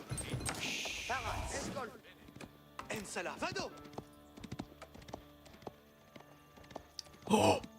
Oh! Wait. It's happening. Oh my god, I have been waiting for this for so long. Everyone and their mum does Lancaster Castle. My boy, Anatan, coming in with the Abbey of Kings. Guys, this is crazy. Everyone is so fixated on Lancastrians and their economy, as they should be. But the reason why I have been such a nerd for the Lords of Lancaster is that when they finally do the full nerfs onto the manors, the Lords are going to come calling. And they have no manners. Reminder, these guys only cost 160 resources. They have 230 HP. You get 1 for free. And that means that if you mass Lords of Lancaster, it gives you a decent front line and a switch into Yeoman where your Bromen are going to have 84 HP per archer in Feudal. Which, reminder, normally you have 70. Now that's interesting response. Kilyadi going Knights Hospitalier. I actually don't mind this choice. The idea behind Knights Hospitalier is you can actually just kind of outlast the Lords of Lancaster. It is going to be difficult in Yeoman, though. The problem that Kilyadi could run into here is that Hospitalier have less ranged armor than melee armor. They get slapped around pretty hard. KP made 84 sound so big compared to 70. Do you want me to talk to your girlfriend so she can be inspired? Anyway, 84 compared to 70 is quite a big deal. That's actually a lot of health extra. In the early game in particular. Like, when you're thinking about Yeoman and the subtlety of, like, being, 10 to 12 archers, that can be an extra volley required. And we do have the deer shove. Like this from Kilyadi. Are we getting similar? No. Anno... Wait. Oh. This is just, like, every game? This is legit just turning into every game for him. We just cast Anatan multiple times doing pro scouts on the ladder. He's doing it again. But this time, as House of Lancaster. I think this is the first Pro Scouts House of Lancaster game we've seen. And is it really that good of a map? I mean, there's 12 deer over here. So, like, you can get 3 deer stacks worth, almost. Like, it's 2.5 deer stacks. It's okay. Like, I'm not going to say it's crazy. Obviously, he doesn't know what Kilyadi's doing here. That's the bigger deal one. We actually have 2 TC. Okay, so Kilyadi's just going to go back to this script. This is going to be quite comical because if you guys remember, for all of Season 9, 2TC versus Pro Scouts, I mean, Pro Scouts won every time. This PS is heavily down. We do have the Lord of Lancasters being spammed. Look at this Giga. 231 HP. Reminder, by the way, they don't just buff nearby units' health, they're going to buff each other's. Yeah, it's almost like they're doing a Tetsudo formation. Just shields up and look after each other. It's going to be bad news for him. I don't think Anatan scouted the second TC. We'll know about it now. Who wins? One Lord of Lancaster or TC? The TC.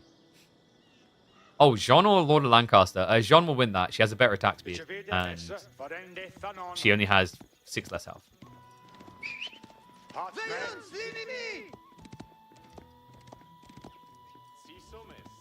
Okay, so now that he sees this, does Anatan maybe still go for an all-in? Or is this going to be a pivot in the castle? It's weird. I don't think House of Lancaster really gets much from fast castle rushes without manners. It's not like when you're playing English, you're like, okay, that's going to be a second TC.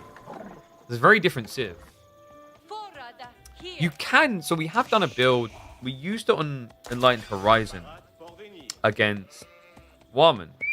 And it was Abbey of Kings into White Tower. On short maps, that can work because your opponent can't all-in you. It immediately gets you free Guard, which then get 20% tankier. The dagger throws are actually really powerful early on. The weakness is if your opponent just keeps blobbing. And on a map this long, it may take too long. Instead, we'll just have the Lords of Lancaster vibing. Wait, wait, are you going? Wait, come back. We found the counter, guys. Just run away. Never stop running. Yo! I'm excited. I'm actually excited. Hobbies are in play. Oh, this is interesting, actually. With 4 Lords of Lancaster, Hobbelars get to basically standard Horseman health for 30 resources less. Because remember, normal Horseman has 125. Hobbelars only have 100. But if you have 4 Lords of Lancaster, that's 120 HP. On a unit that you can blob quicker. And the cool thing about this is Anatan can justify Hobbelars because he already done Pro Scouts. Normally, going Hobbelars hasn't looked great so far. Very rarely is it done. Very rarely does it feel good. And you'd have to commit to stables. But like, he's just getting an extra trickle of value out of the real play here. Pro Scouts. God knows he needs time for it. Yeah, I just want you guys to process the fact that a Scout has more raw HP than a Hobbelar. This guy can take on a whole army. He's going to need some assistance. Emphasis on the ass because he's getting shot in that right now. Yeomen are starting to scale up, but I don't think he wants to reveal it. So it'll just be a sacrifice of the Lord of Lancaster. Eco is starting to scale for Crackney, though. I like that he's going more and more into archers because that's just your beneficial unit. This is a very interesting matchup in that Knights Templar have got better economy to scale in archers, but obviously House of Lancaster have the better archer.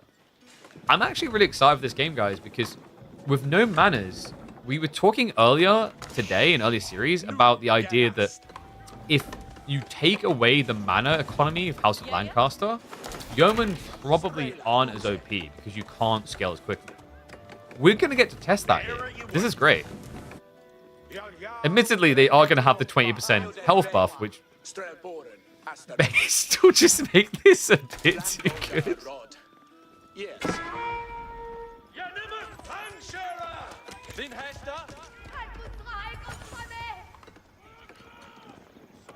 Yeomen are going to start poking, so it does at least keep some of the walls from going up.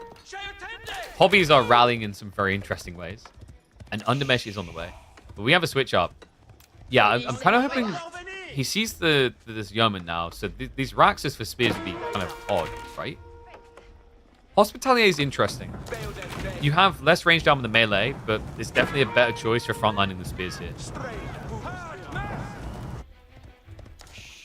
And while the Pilgrims have been spotted, could even think about just sending over a handful of Yeomen to deny that. But I think right now, Anno knows he needs everything on the forward. Field arrow there, Undermesh on the way. Actually close to neck and neck when it comes to blacksmith tanks. Reminder, just standing here, look at the health. 81 compared to 70. Yeah, we've talked about the fact this unit has range. It has movement speed. Decent damage. How about health as well? It is the... It's actually the opposite of a Yumi with this build. It is the polar opposite. Like, this is what Yumis were meant to be. Imagine how good Japan could have been. He's going to be able to break through the wall. I wonder, does Anno go into siege engineering now? No, he's going to go mass hobbies. It's pretty smart. Hobilar's torch damage is the same as any normal unit. So mathematically, like, this is crazy. You're paying 90 resources for a cavalry unit that gives you a torch. Pretty good unit to blob for a blitzkrieg on buildings. Meanwhile, he's going to bait the archers in range of the Lords of Lancaster. Not something you can try to target first. Not with 255 HP. And love that. Look at the target healing here. Just trying to waste the yeoman's time. Talia are going to fall. And the Hobilars come in. You can see what Krakeny was trying to do here. He wanted the yeoman cleared to make way for the spearman. I think he had a feeling that this might have been on the way. Back so far. Yes, the Lords of Lancaster died, but more are being produced. And at the core of it, the thing that lasts, the thing that matters is the yeoman. He's going to actually commit friendly fire on his own sheep. I think that's pretty anti-Lancastrian. Krakeny will at least be able to push him back and beyond. Okay, so overall, like a pretty good hold for Krakeny. I think the 2TC is just too much to dive right now. Feels like Anatan maybe wanted to wait another minute to get the Hobilar count up. Hobilar scaling's weird at this stage because you can get 4 out a minute per stables. Sometimes people see this like hill training tech with the castles and they think, wow, hobby spam is strong. But in feudal, even though they're cheaper, I find this unit feels a bit like an oddity to bulk. In theory, like the way you can play Hobilar is you just pull them back, the good old Abbey of Kings build. Just go back and heal. A lot of micro. It also just means you just have no front line for the yeoman. In an ideal world, if Anatan had all 4 Lords of Lancaster when that dive goes in with like 4 Hobilar, he clears probably like 8, 9 more archers. In his archers. Krakeny had enough camping in the base. Body blocks coming from the Hospitalier. Love that. He pushes him away, so he doesn't actually finish him off quick enough. He's now got the gap. The extra health is not there anymore. This is a sick push by Krakeny. She needs to try and stay away from him because the backstab is now coming in from the hobbies. Sick micro there by Krakeny. Big brain maneuvers. He's going to catch up now. We do have a little bit of lag there, but we will get back in the action. But once again, every time he takes these engagements, all he cares about is how little yeoman is Anatan left with. Because every time he does this, his villager lead is increasing. Honestly, I think Krakeny may have just cooked him. This looks really, really good for him right now.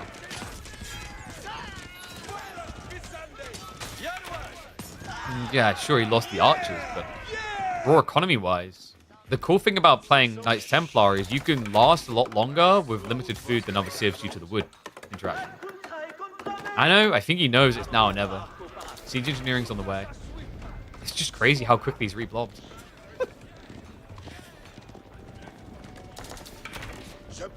Also, remember, when I say these are cheaper horsemen, like the trade-off is, yes, their torch damage is the same. We already mentioned their health is not the same. Their damage is not the same either. They're weaker than standard horsemen. So that's actually why Krakeny keeps going back for Hospitalier. Obviously, yeoman kills spearmen too quickly. Yes, Hospitalier have less ranged armor, but the melee is more than good enough to just lock the Hobilar in place. Really cool build. I think this might be one of my favorite Hospitalier builds so far. It also just makes these small flank raids so difficult. Like, these 4 hobbies go in, and these villagers over here, there's enough of them with shivs out, they should be able to just contest. 65 HP. Oh no, I'm being hit. Shivs! Alright, cool. Like, dude, hobbies are just odd. I'm never gonna get over that. They feel like such a sad unit right now.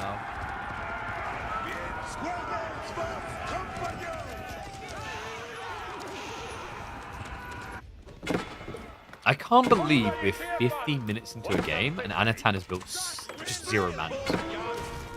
Shout out to the boy for that. I respect that. By the way, that is not balanced. Why does the Lord of Lancaster inspiration work on Siege? He can give it an extra 80 HP. What? There we go, charges in. Oh my god. That is not reasonable. Flash comes in, Crackety. Enough hospitality to hold choke point for now. Is sniping down the Lords of Lancaster. Really important you do this first so you can get the follow-up kills. All of a sudden that extra health no longer exists with Yeoman, no longer exists with the Ram. However, Crackety, he needs to get a few more troopers out here to frontline with ASAP. TC Fire is definitely assisting him. Second wave of hospitality is going to come in to clean up, so that should be enough to push him away. I know it's that cursed lesson. One Ram very rarely is enough for a TC. The very awkward issue I think that Anatan's having is because Crackety went mass archers, it's way too easy now to remove the Lords of Lancaster. If this was a kind of more focused melee mosh pit, he could just keep pulling them back and have them exist. Instead, every time he loses them, they have to run all the way across the map again. And they are a slow-moving unit.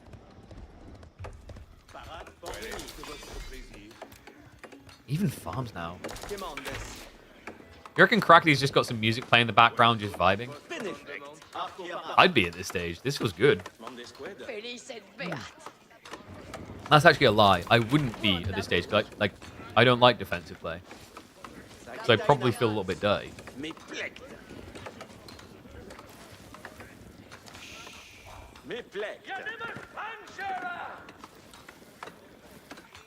Lord being men-at-arms is one of the worst options? What do you mean? Like, it's hard to counter? I kind of agree on that. Like, I think their base HP is too high. They should probably be about 180? Maybe 190. Because there's only 160 resources.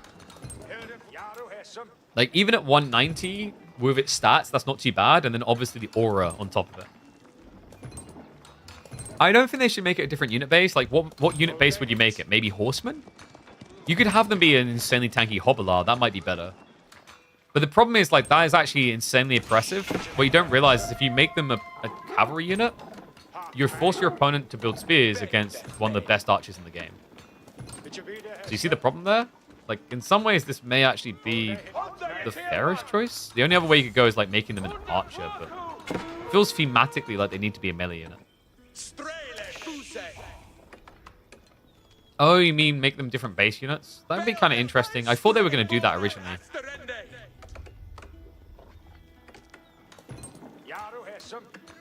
But that, by the way, I think that's an interesting concept to say for a different Civ, where, like, you have almost Khan-like units that buff different. So it'd be somewhere between Khan/Yon and Bannerman. I really like that idea. Kind of reminds me when you play, like, Total War Warhammer and you get the gunsmith specialist to, like, buff all your range units. Hand cannoneer lords. Well, we might actually get hand cannoneers early here, guys. Nah, I'm kidding. He's gone King's College.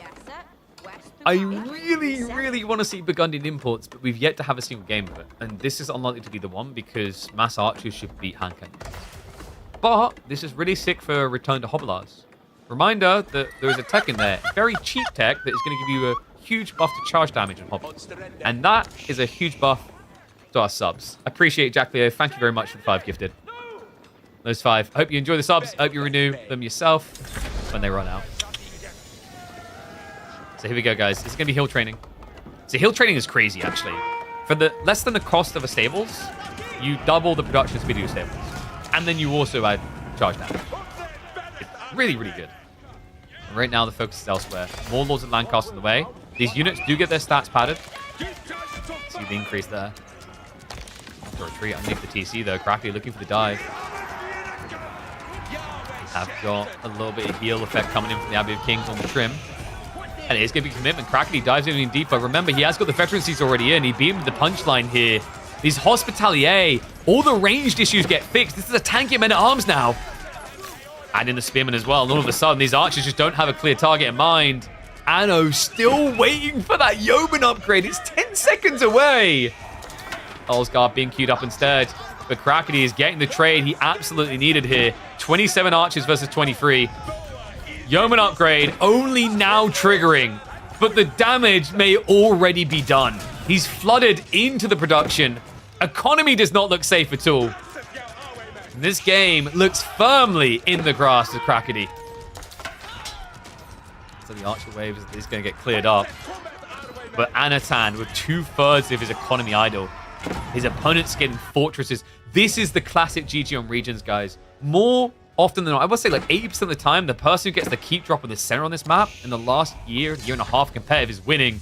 And that stat track is going to continue here. Finally, something other than manners. Immediately, it leads to the loss for Lancaster. Oh my god. Does he regret not doing manners, do you think?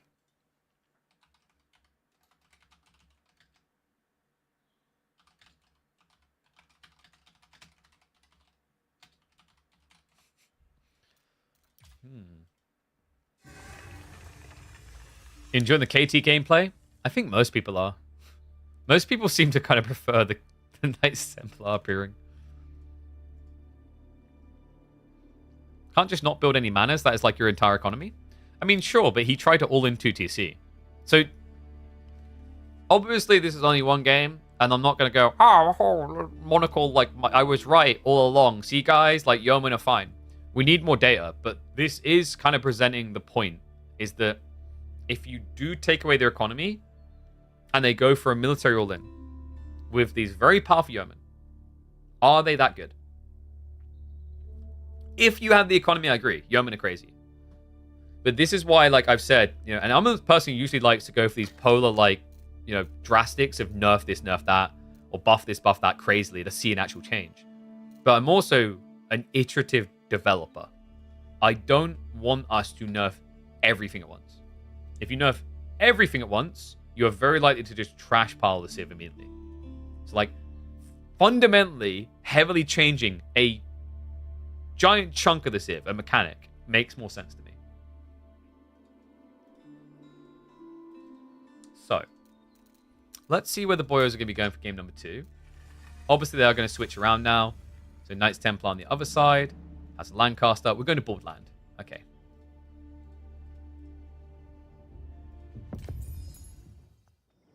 Let's get into it.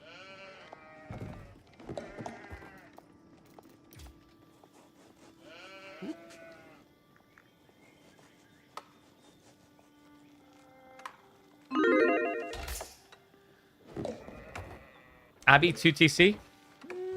Maybe. I mean, he went Pro Scout, so that was his greed.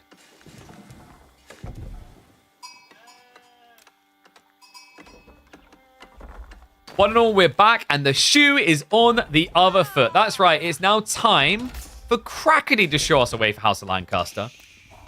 And I better not see him touching that stone. Now, I want to give a big shout out to Anatan. We just saw House of Lancaster get crumpled, beaten into a pulp. But what they done is resisted manners the entire time. Can Krakedy do something similar? I'm wondering, like, part of me wonders if they actually had a gentleman's agreement and that's why we didn't see Lancaster Castle. That would be kind of cool. I'd actually appreciate that because I feel like the majority of players here who are going to be playing ultra sweaty with House of Lancaster are going to go for the mana builds. We'll find out in a second which way the boys want to go. See the predictions? They are live for another minute. Fairly reasonable split. Nice Templar have looked pretty good on this map. We are going to be on Borderland for game number 2. In fact, let me mark up. I forgot to give a point across to the Crackmeister. Overall, I've actually liked the look of Knights Templar here. Conceptually, it makes a lot of sense. This Sacred Site being in the center, you'd think it's bad because it's towards your opponent's base, but the good news about that is in the mid game, gives you a very clear area to keep pushing in, which not just allows you to aggro your opponent, but also defend your economy. And later on, if we ever get to Fortress territory, you feel incredible. Like, it just prevents your opponent from taking the short route to your base whatsoever. All right. You filthy son of... So, Krakedy right now looks like the most boomy player ever. Game 1, he goes 2TC. Game 2, he's going Mass Manners. Meanwhile, Anatan, who I can't remember who I was talking to recently about it. On a pro level, they were saying that it felt like Anatan actually played a little bit slow. Not slow in like an insulting, oh, he does brain don't work way, but more a pacing. Like he likes to kind of take his time, play it safe. Instead, I feel like Anatan in this series, definitely game 1, and now with French maybe in game 2, is looking to be more aggressively attuned. 17 sheep to 22. A reminder, they're pretty much sheep neck and neck because Lancaster gets 4 extra for free.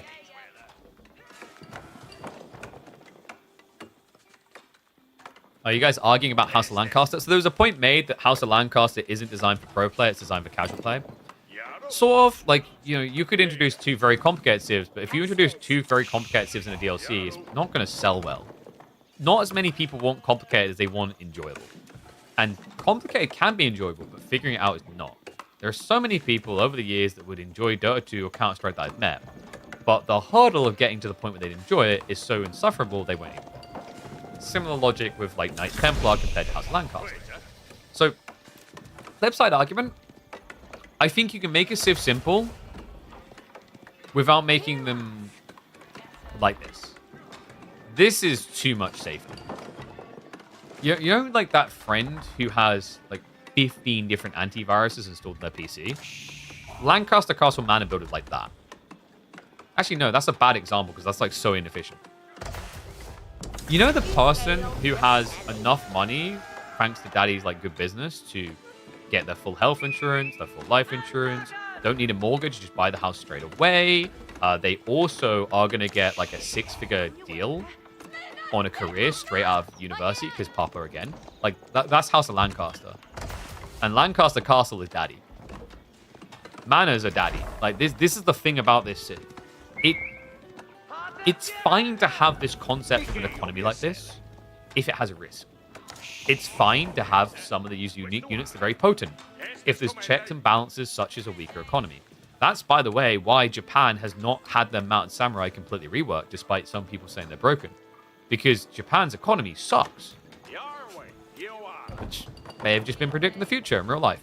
Their economy is not good, and that's why people have accepted Mountain Samurai kind of have to be what they are. Problem here with House of Lancaster, their economy is very good, and their unit choices are very good.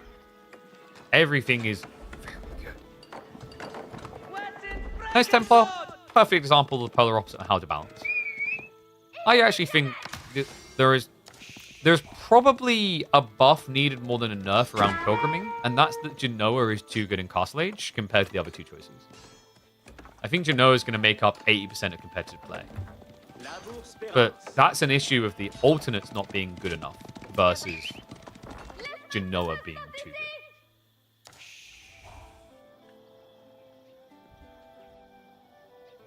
It's really hard to enjoy the game if you start the game with learning a civ that doesn't interact with most of the game's fundamental mechanics. Aha! You would think so, but conceptually, what the devs envisioned actually isn't misguided. So, and this is where, like, I understand the thought process. I still hate House of Lancaster's mana design. House of Lancaster is actually like playing a single-player game. And playing a single-player game is more inviting to someone who doesn't want to sweat it out in 1v1s than playing a multiplayer game. Sounds obvious things here, right? But like you see where I'm going with this. You aren't really harassable. You just get to enter your mid-game and do whatever you want. In theory, from bringing new players in the game, that's good. Conceptually, anyway. But because it's interacting with a competitive multiplayer experience, it doesn't fit. I've played the House of Lancaster historical battles, and it feels really good to just set up this passive income and then focus on the micro and the battles and doing the mission, etc. But that's single player. Where it's okay to have broken mechanics and whatever, because the goal is to beat the level in the most efficient way possible. And that's the challenge. But yeah, we'll focus on the game a little bit now, because we have actually got some pressure coming in from Anatan. He did start to scale in. He went pro scouts, just to catch you guys up, in case you didn't realize. It has been pumping. We are going to get a classic discount version of French here. It's actually interesting, because the Chevalier Confrère are worse knights, but Knights Templars wood economy is a lot better than French. So You sacrifice when it comes to your front line, but you get buffed when it comes to your back.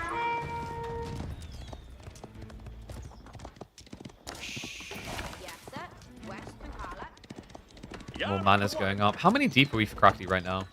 Okay, yeah, so you already got the second tier, the tech. He isn't pulling away. Wait, does he not realize? Oh, yeah, he was looking away.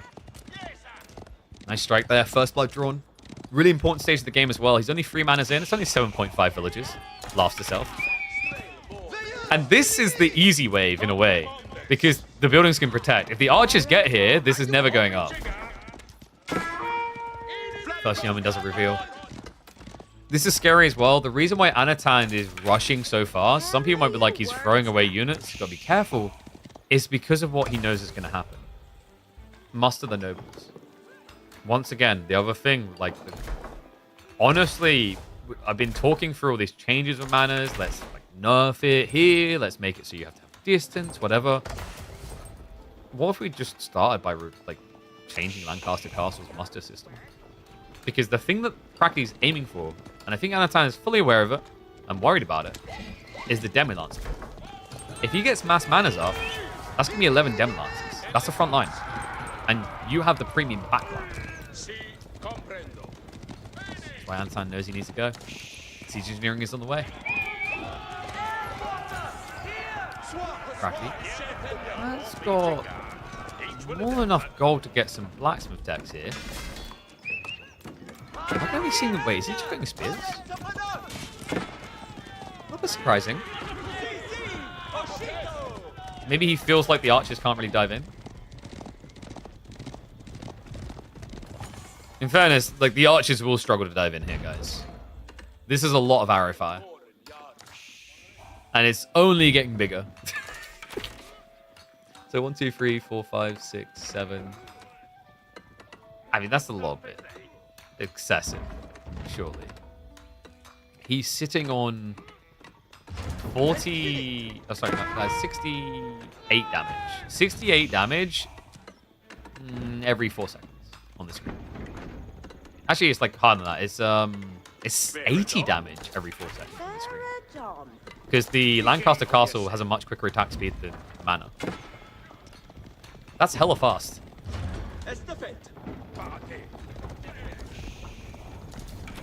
And also, these are economical buildings. That's the other thing. Like, this is like having a garrison always on. But when you garrison with villages, they stop gathering. These don't. Ram's going to move in to try and stop them permanently, though. It's just so difficult. They've got an extra 1,000 HP here. And we have got a freeze? I don't know what's going on right now. Hello?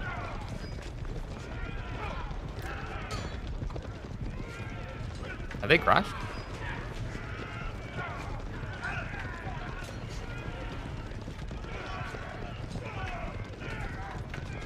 I think they think someone's crashed.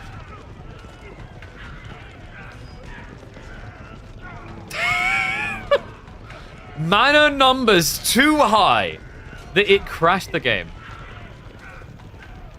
All right. We'll bear with it a second, see if it recovers.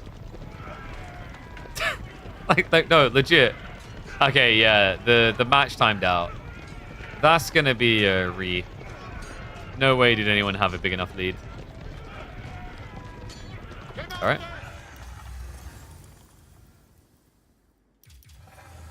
Sorry about that, guys. Boys gonna remake that.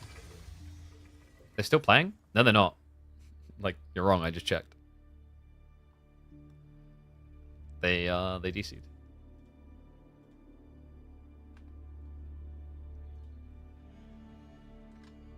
I think Anatan lost connection or something. Sorry, I didn't mean to say you're wrong like that, but like, no, we just checked. They no.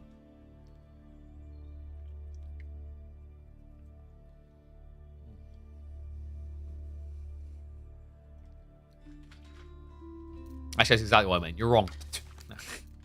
Okay, so, bit unfortunate. Would be nice to have a reconnect function.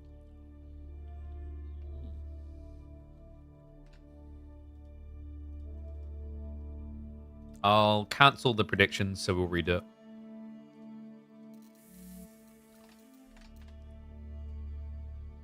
And I'm going to restart my game as well to be safe. Come on. The discussion at the start of the game was so good. Metaphors and everything. Oh, just wasted content. Wasted content. Madge.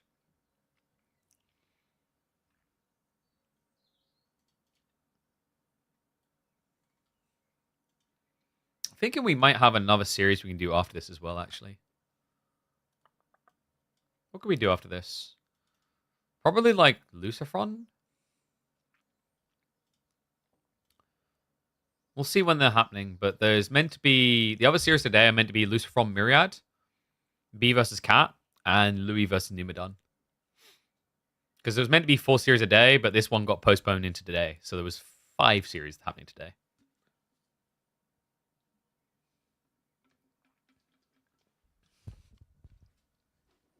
Get out of here, Vengetron. No, you can stay.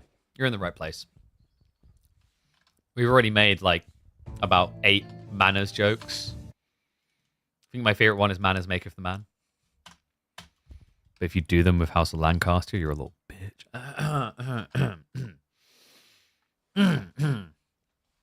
Sorry, someone feels targeted. It's fine. You can just make yourself feel better with the thousands of elo that you would have gained from Lancaster. Alright, so boys should be getting started up in the next game soon. I'm going to run 1.5 minute ads now, so you don't have to worry about them in game.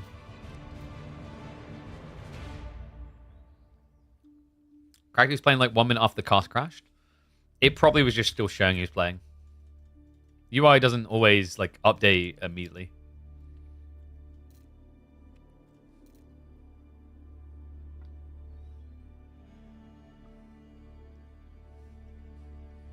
Not sure about this. I meant to drink them really fast, and I forgot to drink it really fast.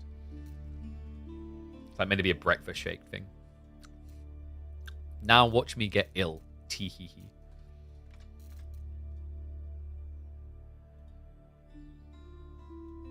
Okay. This is where they definitely made the game viewable, right? Nice, they did. Yes. All right, we're good to go. Go, go, go.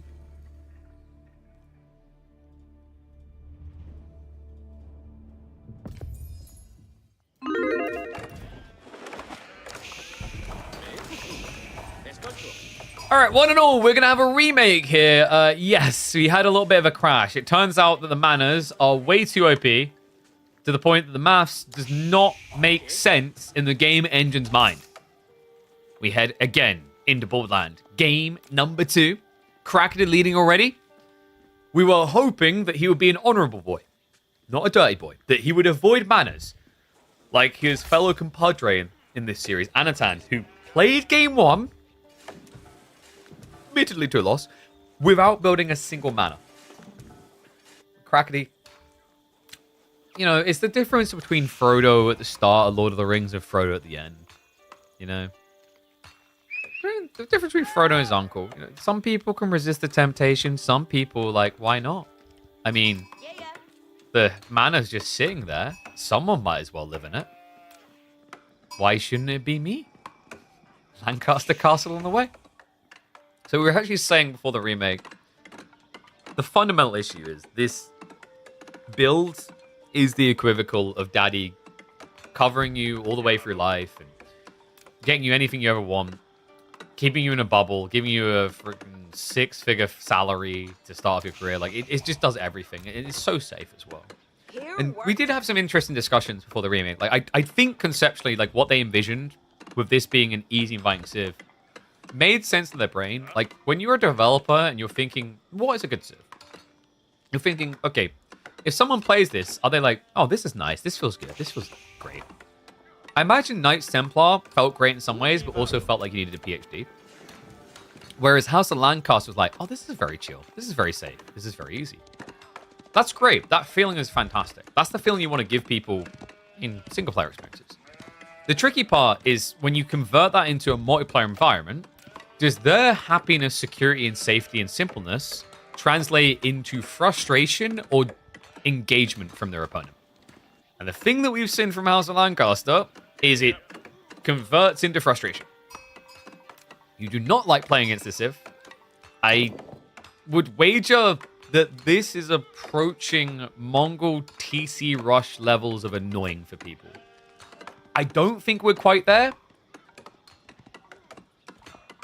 but we have to be getting close. Because, like, at least with a Mongol TC rush, so the difference why Mongol TC rushes were more toxic is it straight away stopped you playing your game. You can at least create the delusion that you get to play your game against House of Lancaster mana spam. Because you can go and do things for several minutes before it hits you. Now, that could be more frustrating if at a high level you understand what happened. Lower level players, I don't think are going to care about that. They're like, oh, I tried my strategy, it didn't work. Damn, this seems wrong. But when you dissect the numbers, think about what the mana spam is. Think about how you have to address it. You realize how anti-participatory this is? It reminds me of when we had like the TC meta, and some civs were so good at doing TC meta, you couldn't mirror TCs. You had to all in them. Same with Pro Scouts. Like, actually, if you think about it, with the way that manas play, it's like the new version of Pro Scouts, except this version you can't actually do. You know when you would play, say, like China against Abbasids? And you knew they were Pro Scouting, and you knew you had to do something about it, but you couldn't. In comes manas. I think that's the frustration the devs need to try and solve. Because it's fine to have plays in an RTS that have to be reactive. But the reaction should be reasonable in terms of expectation, commitment, and outcome. And right now, because of the mana's tankiness with the Lancaster Castle, because of the extra health they scale off of building more of them, the fact that they have arrow shots to protect each other, what we have here is, I guess, the Berlin Wall situation. Like, it's just an impenetrable part. You can maybe sneak a spy past it, but you're not going to blitzkrieg through it. And the mana spam is beginning. He's even securing the gold vein over here to guarantee it.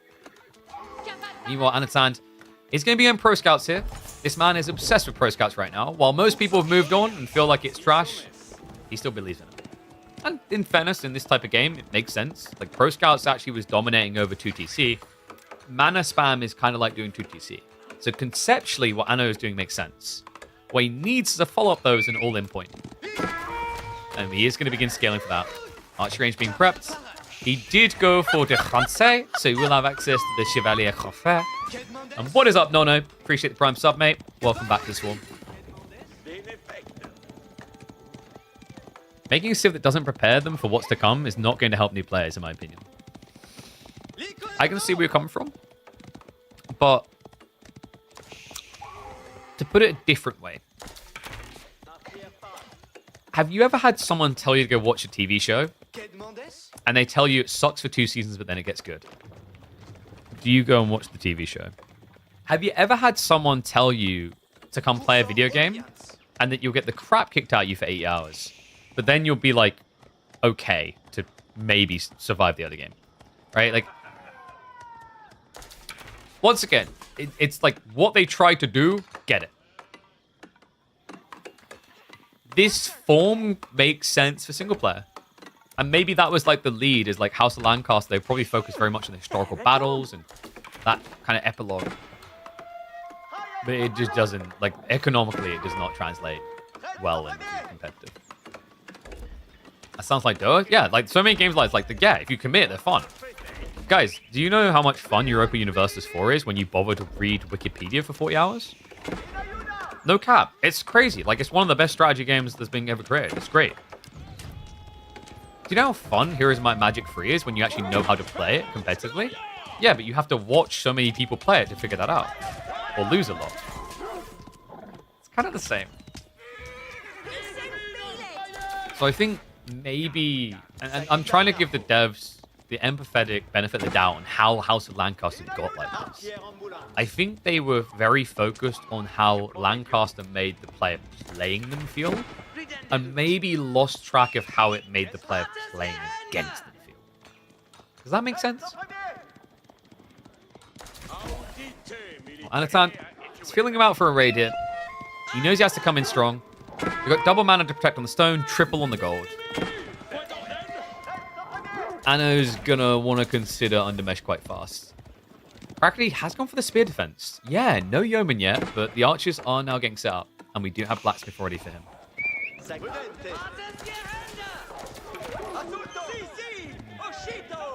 I think the sad reality for this build for Anatan as well is by going pro scouts, you can't really just rush castle age. Because mathematically, the manas pay off too quickly. So this is the correct call. I wonder if Anatan has tried just moving out into the deer with villagers instead. Because Krakeny didn't really try to attack him. Like, you can't with the manas. That's the thought process. Similar to the logic when someone goes 2TC, they can't then attack you. Not quickly, anyway. But this is the thing that Anna's been worried about. Before the remake, he had a really good timing to start denying manas before this happened. The Demi-Lancers are being summoned. This is 8 cavalry units to give him the front line that right now Krakeny doesn't have. And at the worst possible time, because Anatan is now building rams that will get blocked.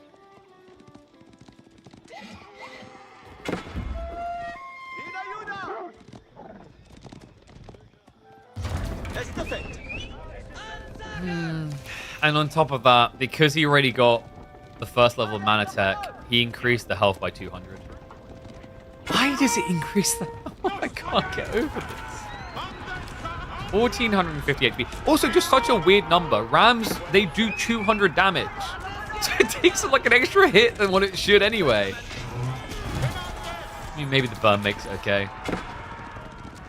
I think people are going to get put out playing against this, though. Demi-Lance in the choke point. Nice body blockers. Anatan has to commit to protect the ram. But the mana shots are adding up. The archers are getting targeted. And the Demi-Lancers are going to wrap on top of them here. He cares more about getting rid of the military blob than getting rid of the ram. Doesn't matter if he loses a single mana. It's worth it for this exchange. I know, just trying to do the best he can to actually get that trade out up against the archers. But the Broman are holding strong. 10 yeomen standing their ground. Archer count is falling fast for Anno. I don't think this is likely to crack, surely. He's going to dive past now, but remember, that means you're diving underneath more arrow fire. Archer mass is dead. He's going to hide inside the ram. More spin being built up. And look at the queue. He has 12 yeomen queued up. He even gets the body blocker. Signal micro there. Chevalier Confrere are going to get a decent fight against this. But their numbers are thinning.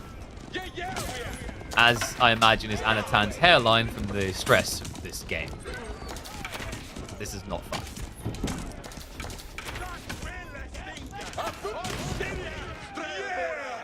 And now, it's about to get a hell of a lot less fun. So, the debate I keep having about yeomen, and I'm not saying they shouldn't receive some tools, but the reason why I keep taking this, let's maybe nerf something else first. Right. Yeoman is the unique identifier of the Lancaster. It's the unique thing. Of course, it's going to be Agincourt, etc. They look broken with this economy. The mana spam has allowed them to get this count in a way that you would struggle to without that extra passive income. But now that we're there, yeomen are going to look broken. Look at this. He's got cavalry on top of him, and he stands his ground. He doesn't care. It's an attritional war that the Knights Templar are ill-equipped to win. At this rate, it's going to go the way of history. Just go hide in your castles and don't come out.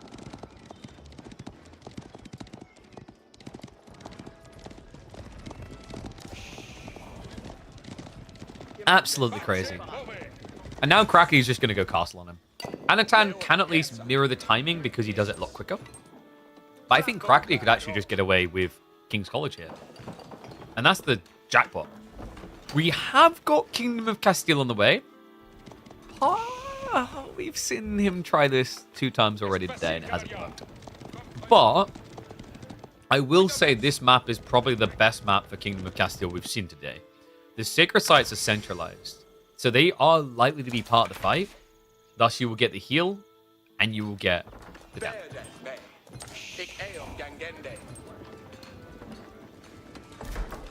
King's College is going to be a big deal. Right out of the gate, it's going to get a 15% discount. So, for example, instead of paying $350 to get your veterancy, you're going to end up paying, what, about, I think it's $295?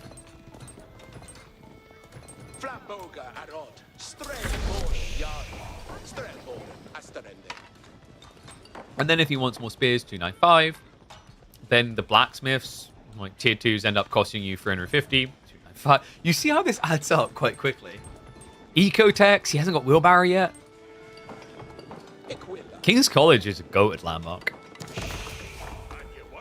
I've been thinking about it more and more. Like, it actually might be top 5 castle landmarks in the game. The raw discount is so nice. It scales well into Imperial as well, remember, where you're spending 1,500 rather on a tech. That ends up equating to a 225 resource savings. But like, even outside of that, the techs it offers, there's some very interesting things in here. Collar of Esses offers up a pretty potent heavy maces cavalry roll for the Civ. And military tactics training, in particular, is what I'm excited to see more of as the game develops. Buffing bonus damage by 20%, specifically. It's like a few of Anno's knights did sneak in. The Bromen are going to look to shut that down, though. Second wave with the dive. Oh, God. Watch those health bars, boys. Watch those health bars. We'll run by, but the yeomen are going to intercept, so arm's going to get cleaned up. Is Anatan looking for a monastery switch off of this? Oh, wait. Ooh, Crackety. This time there does walk back out. The reason I'm thinking monasteries here is when you dive like this, it's usually because you're trying to claim map control for something. But I don't see the monk. No, the wood gathering, like, it's going back into archers, so it probably feels like he can't now. Especially considering there's now 30 yeomen. And I'm expecting synchronized shot to be coming in soon.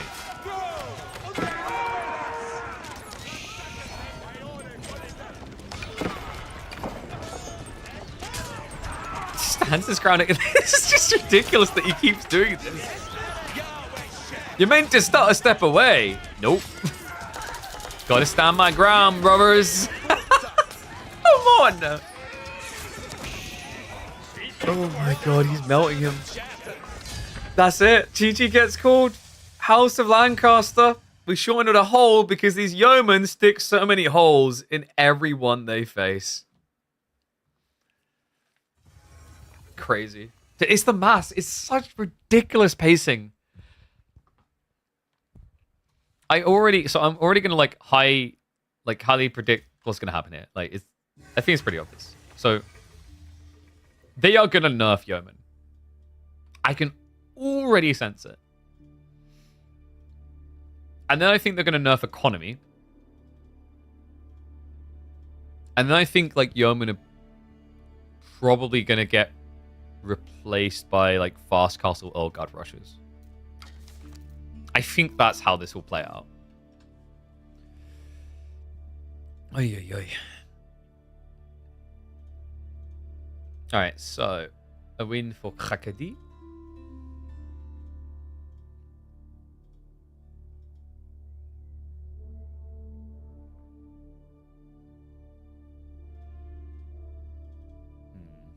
Trying to think what one was a better example of the absurdity.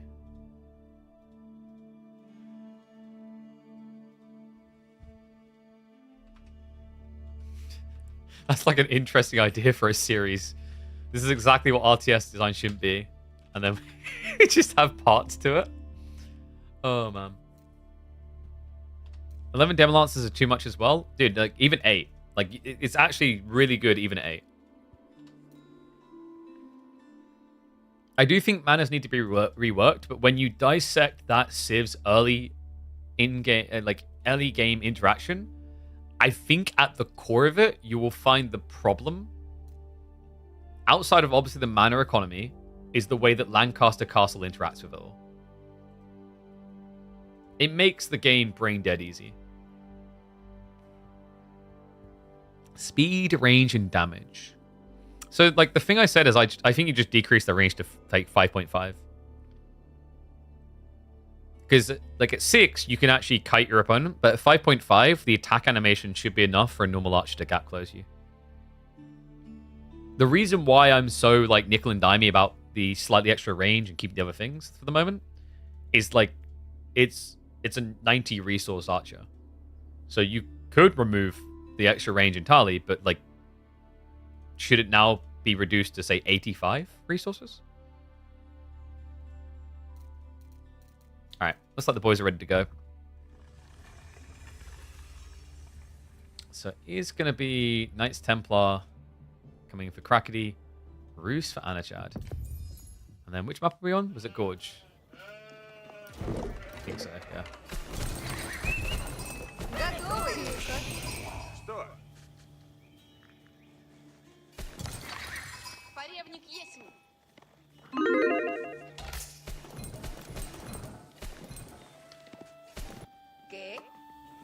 One and all, we might be about to watch a podium level player get absolutely wiped. Anatan, who in the first S-tier tournament of the year was a top finisher. And Krakody, who tends to just turn up with the files of the caster instead. Very talented in that role. Doesn't really look to go all the way as a pro, but right now in this tournament, he's looking to make it one of the more stompy series we've seen so far in trials across and rows. Game 3. Knights Templar on Gorge. A really good map, actually, for Knights Templar. They function very well here, given the flexibility and distance on the sacred sites being pretty much perfect. Roos? Is this just going to be Pro Scouts again? Anatan, 2 out of 3 games so far in this series have been Pro Scouts. I've got a feeling we're about to see another. Krakody, what are we going to be seeing from him? Sheep count is absurd, by the way. Anno's so good at this on this map. Yeah, look at the vision already. It's almost 20 sheep to 8. The Krakody has a solution. It's the fast 2 TC. Of course, why not?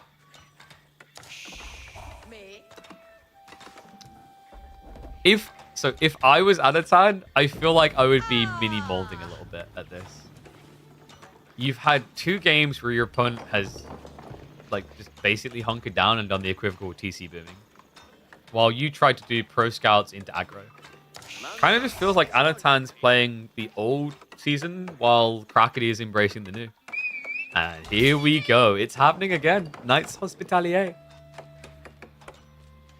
Different matchup, though. Last time it was against Yeoman Spam to have that front line of your mini-men ups. I would be surprised if we see Hospitalier before age 3 here. Because I'm just thinking, like, dynamics-wise, your opponent either goes mass archers and you have less ranged armor, or he's going to go knights. And do you really want plastic swordsman against knights? Yeah, no, Anton, more back there. Nah, he's not going to see it. Okay, so a little bit extra for Krakody to work with. TC is likely going to be on the deer. Just denial of the expected Pro Scouts. Did he spread it intentionally wide? Yeah, look what Anatan done. I think he's aware that it was going to be 2 TC. So he pushed his deer around a little so that the town center can't catch it.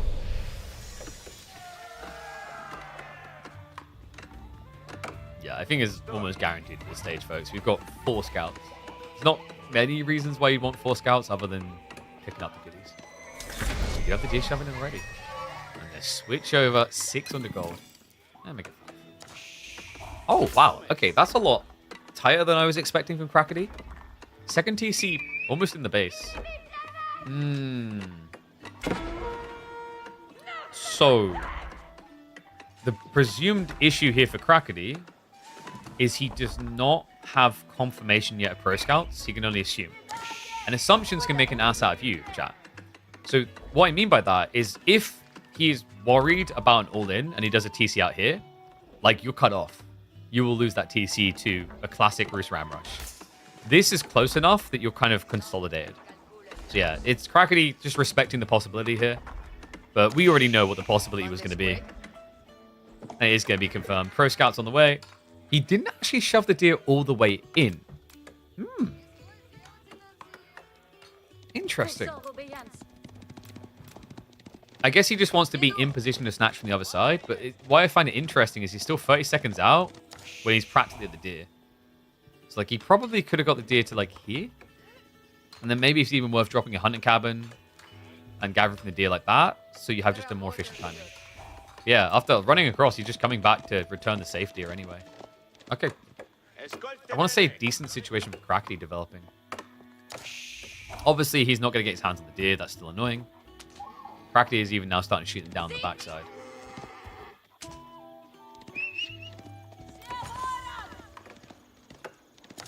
So they purposely made Yeoman fast because the main complaint about base English longbows, they're too slow. Likewise, the other issue about base English is weak eco. But their eco isn't exactly weak. I've already talked on the issue of economy and like why they focused on manners. The logic kind of once again makes sense. English is all about farms, and I think they really wanted to do everything they could to break the perception that House of Lancaster was about farms. Like, we actually see Knights Templar building farms more frequently than House of Lancaster. Like, kind of tick the box in that. But it came at a cost.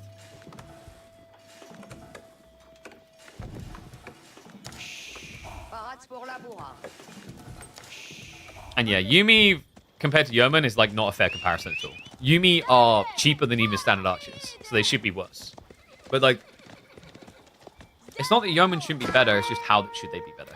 Because Yeoman cost more. Anyway, focusing on the civs in the game. We do have a knight added in, but I think this is a bait and switch. Anno's probably looking to just get some reaction out of his opponent to then greed.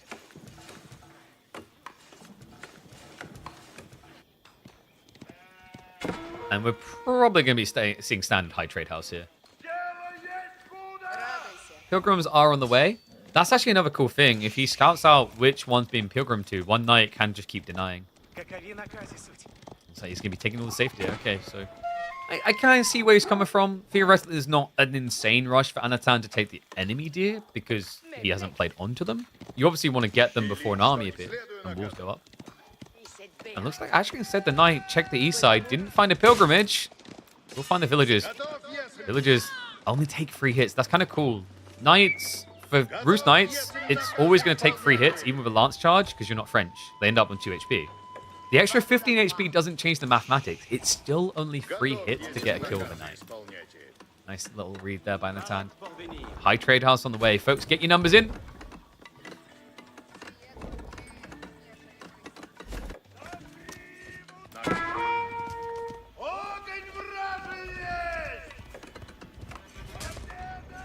Crackly, not too far for his own age up.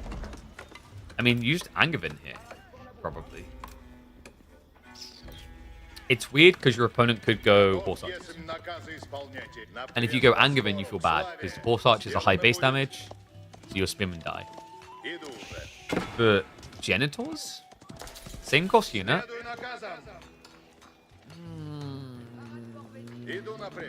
You will technically beat Horse Archers. But you're seeing Knights, so I've got a feeling Crackly's probably going to react to what he sees.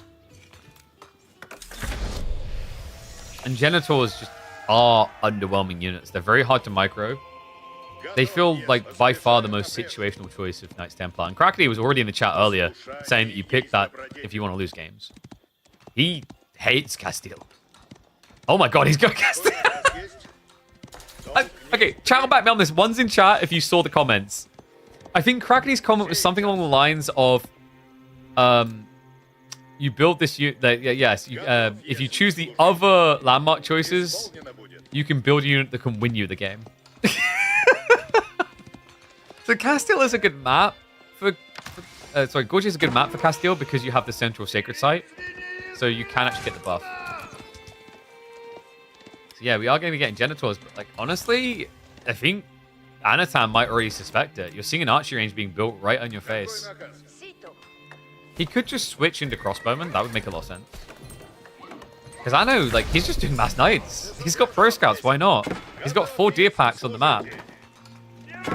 Crackly is going to be the Genitors on the way. Archery range near here, still not up. He died by. Knight has already been fully upgraded. Has got the 4 ranged armor, so a lot more tanky here.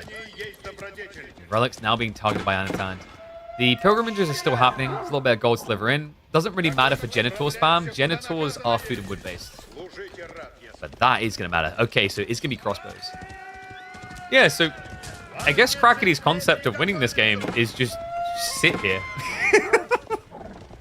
Because mass knights diving into choke points and you've got mass range counter. It's not going to feel great for Anno. Even if he goes and adds in horse archers now, like you got the Genitors for horse archers. And you got crossbows for knights. It does still feel awkward and like Knights can actually mince their way through these units quickly if they get on top of you. But obviously, Anatan doesn't have the dive comp yet. Like, 5 Knights is not going to feel good underneath 2 TC.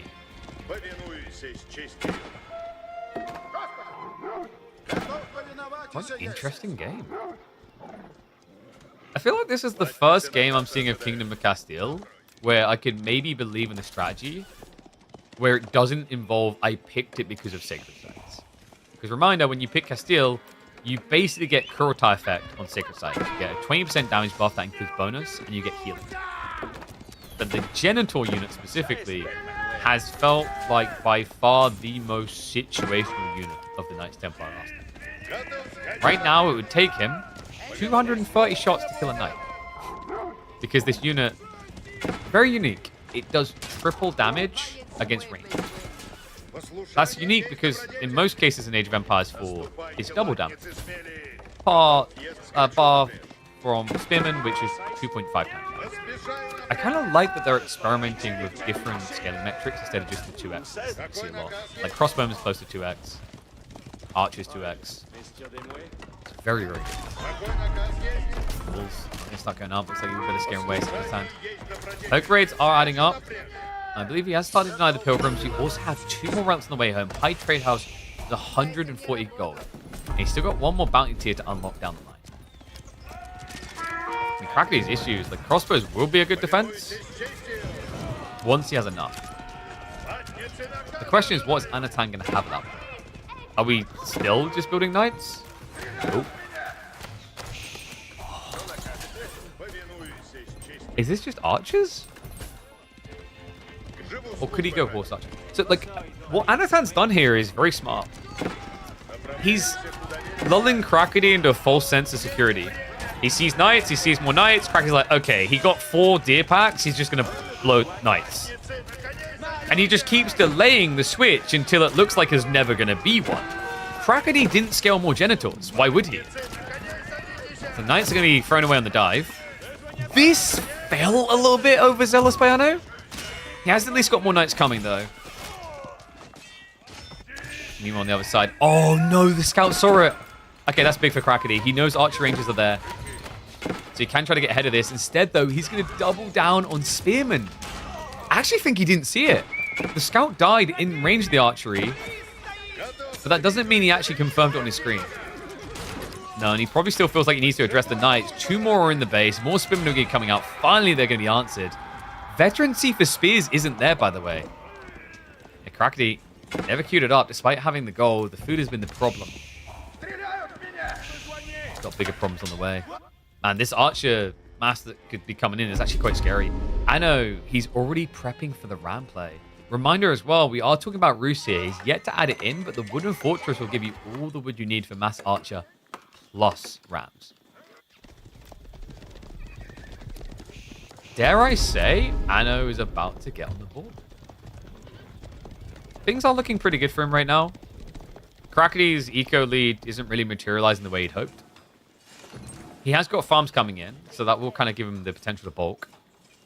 But reminder, his opponent is still working on a lot of deer. Which is just going to be a better gathering rate anyway.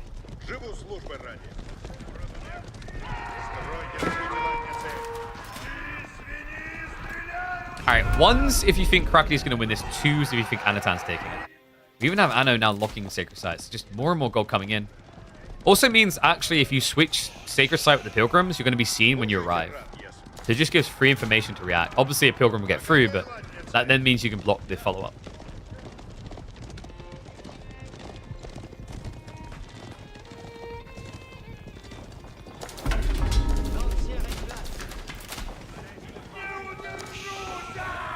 I kind of like the fact there's no 1s or 2s. Are people unsure? Game does feel a little bit hard to call at the moment. Anatan definitely has an edge, but it's not a GG moment. Saint's Blessing is going to be a big deal with the dive. Krakody is trying to create that space between him and the archers. It's just not working here. Straight dive onto the farms, and you're just seeing the impact also of Boy's Fortitude. Makes it so hard to just finish off one of these boys. That does look like Krakody might be finished off here in game number 3. We finally will see the Belarusian able to get a point on the board. With his home Sif. Villagers try to escape, but the knights are already on top of them. There is at least that mini textiles effect to make it harder to kill you. Yeah, I like that from Anno. He doesn't fall for the bait. If he ran around the other side, he'd come around the other end, like with the gate, right? We've seen the Benny Hills before. So instead, he just keeps targeting the crossbows. Crackety is still pinned. The economy lead doesn't exist. Crackety is behind. Damn, what a game. And the high trade house, 140, we said. It's about to go up again, though, with the last bounty drop off. So it should scale to, what does it end up being? Isn't it about 156? I think.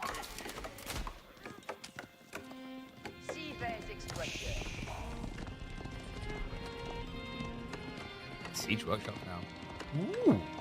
Spring will play, maybe? Spring's going to be pretty painful. Crackety doesn't have an answer. Okay, 148 gold. Nice. Because the problem now for Crackety is, like, you build Genitors, they're not really going to snipe Spring with that well. Crossbows will struggle, Spearmen. How do you cap? You don't really want to be going Templar Brother against this many Knights. Okay, actually, crap that he is. Did he see it? Or does he just anticipate? It's possible Crackety's doing Templar Brother because he needs to raid. Because the problem, like, scaling Templar Brothers here is Templar Brothers, one of the big edges is they have more health than standard Knights. The problem is Boy's Fortitude offsets a lot of that value. You only have 20 more health instead of the 45 intended.